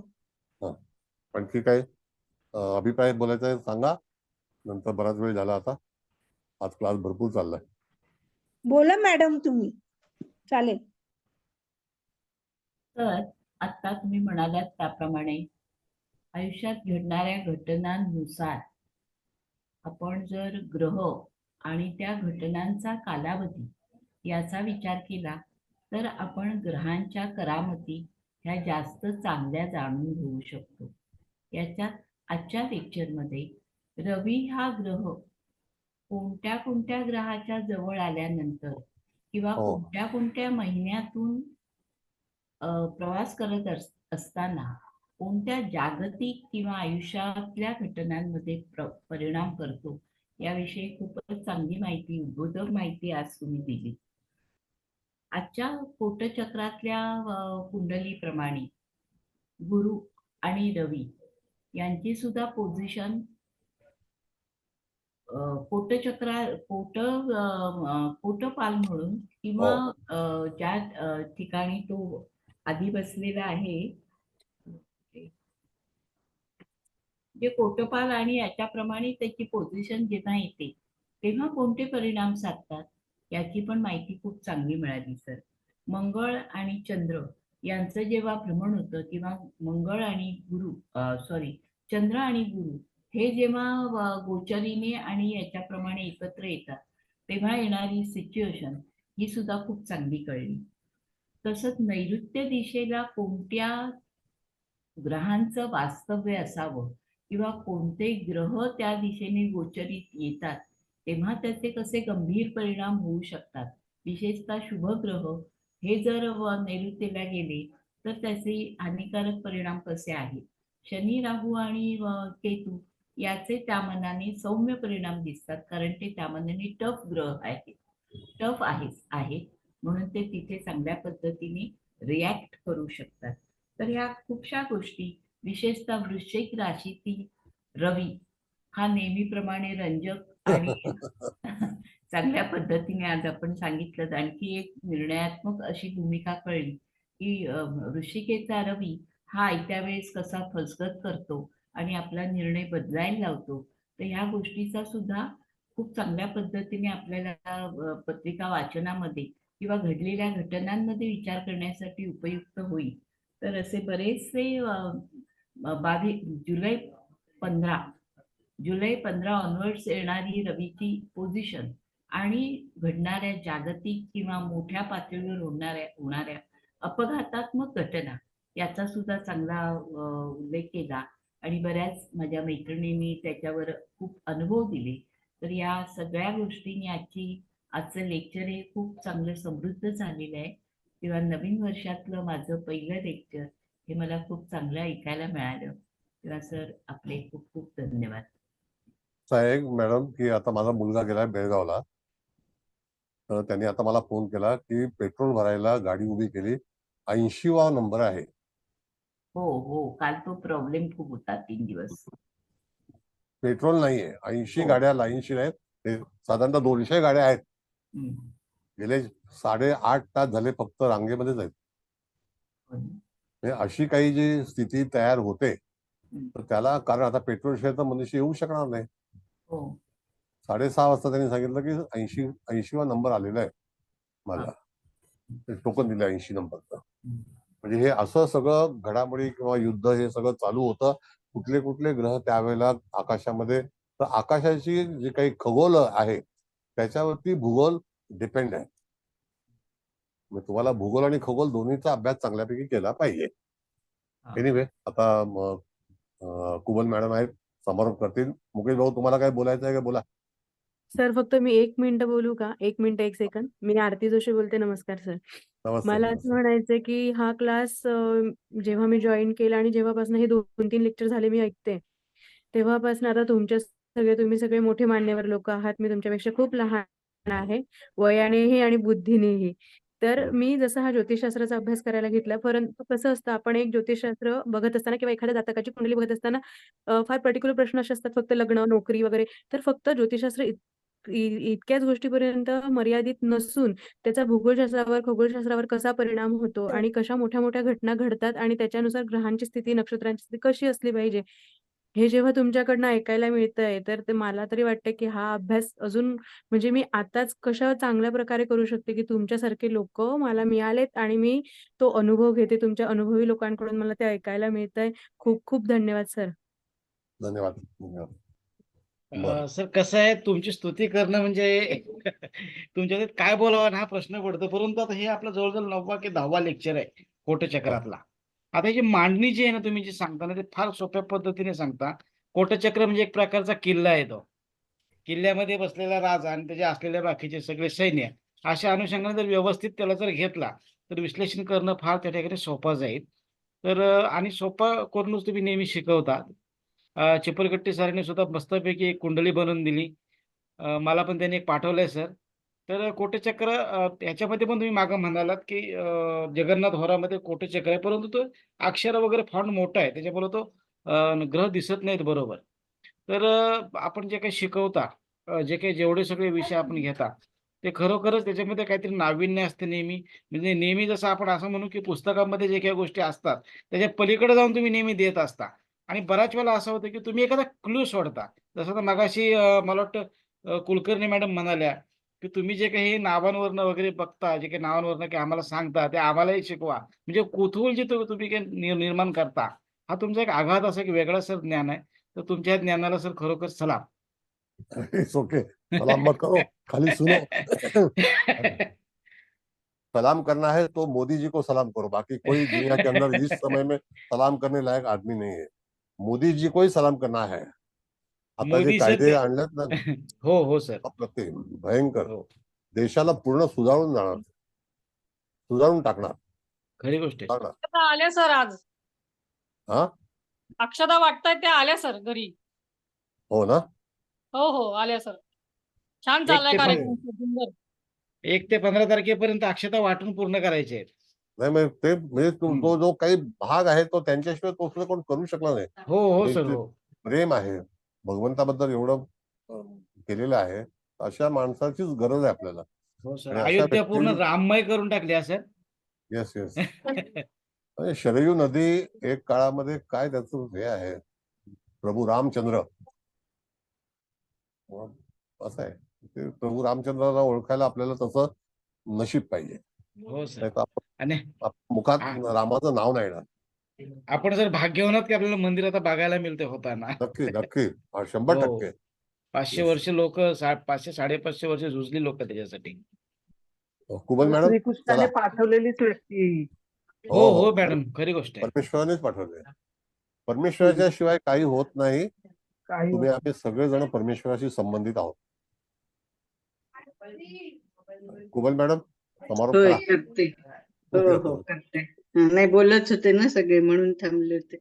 सर नमस्कार, चव्हाण मॅडम नमस्कार, आणि मुकेश भाऊ तुम्हाला पण नमस्कार, आणि हळदणकर मॅडम तुम्ही आल्यामुळे मला खूप आनंद झाला. मी तुमची वाट बघत होते, कारण तुम्ही अतिशय सुंदर म्हणजे हे करता.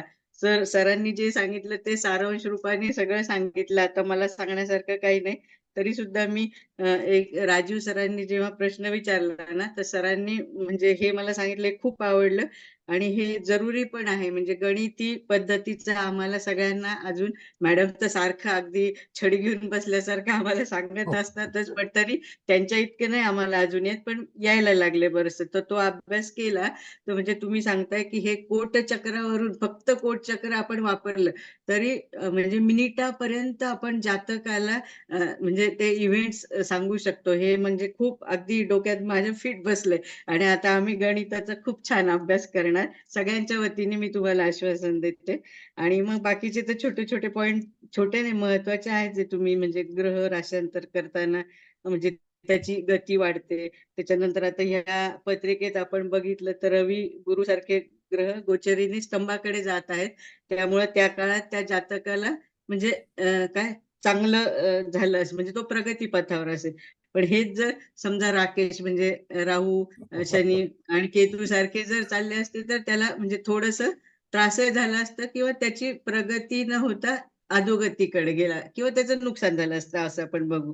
आणि वृश्चिकेचं तर तुम्ही नेहमीच सांगतात, म्हणजे वृश्चिकेतनं जर ग्रह एखादा भ्रमण करत असेल तर निर्णय चुकतो आणि त्याचं उदाहरण आपण बघितलंच आहे. आपला तो हे कसा म्हणजे आपण हारलो ना ते क्रिकेटचं. म्हणजे खूप छान आणि एकंदरीत क्लास खूपच छान. पण तरी सुद्धा परत मला म्हणू द्या सर, आम्ही कोटी कोटी धन्यवाद आणि तुमच्या असलेल्या त्या डिवाइन सोलला खूप खूप खूप नमस्कार.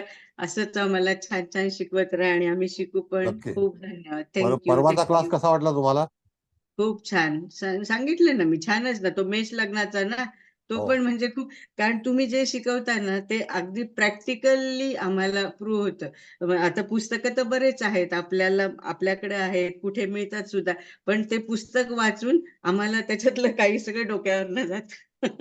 पण तुम्ही जेव्हा शिकवता मग त्याचा संदर्भ घेतला तर मग तो थोडाफार लावू शकतो, पण म्हणजे आवश्यकताच भासत नाही. पुढे तुम्ही सांगितल्यानंतर इतर कुठं जाण्याची किंवा काय वाचण्याची म्हणजे ऍटलिस्ट मला तरी काही वाटत नाही, म्हणजे आवश्यकता नाही वाटत. खूप खूप धन्यवाद मॅडम तुमचे पण आणि हळदणकर मॅडम तुमचे पण. तुम्ही असेच येत राहा. Thank you thank you thank you. मुकेश भाऊ एंड करतो हा? परवाचा क्लास छान झाला. हो सर, एंड करा सर. परवाचा धन्यवाद क्लास काय आला? धन्यवाद सर आणि सर्वांचे Thank you, sir. मान्यवरांचे पण थँक्यू धन्यवाद. सर.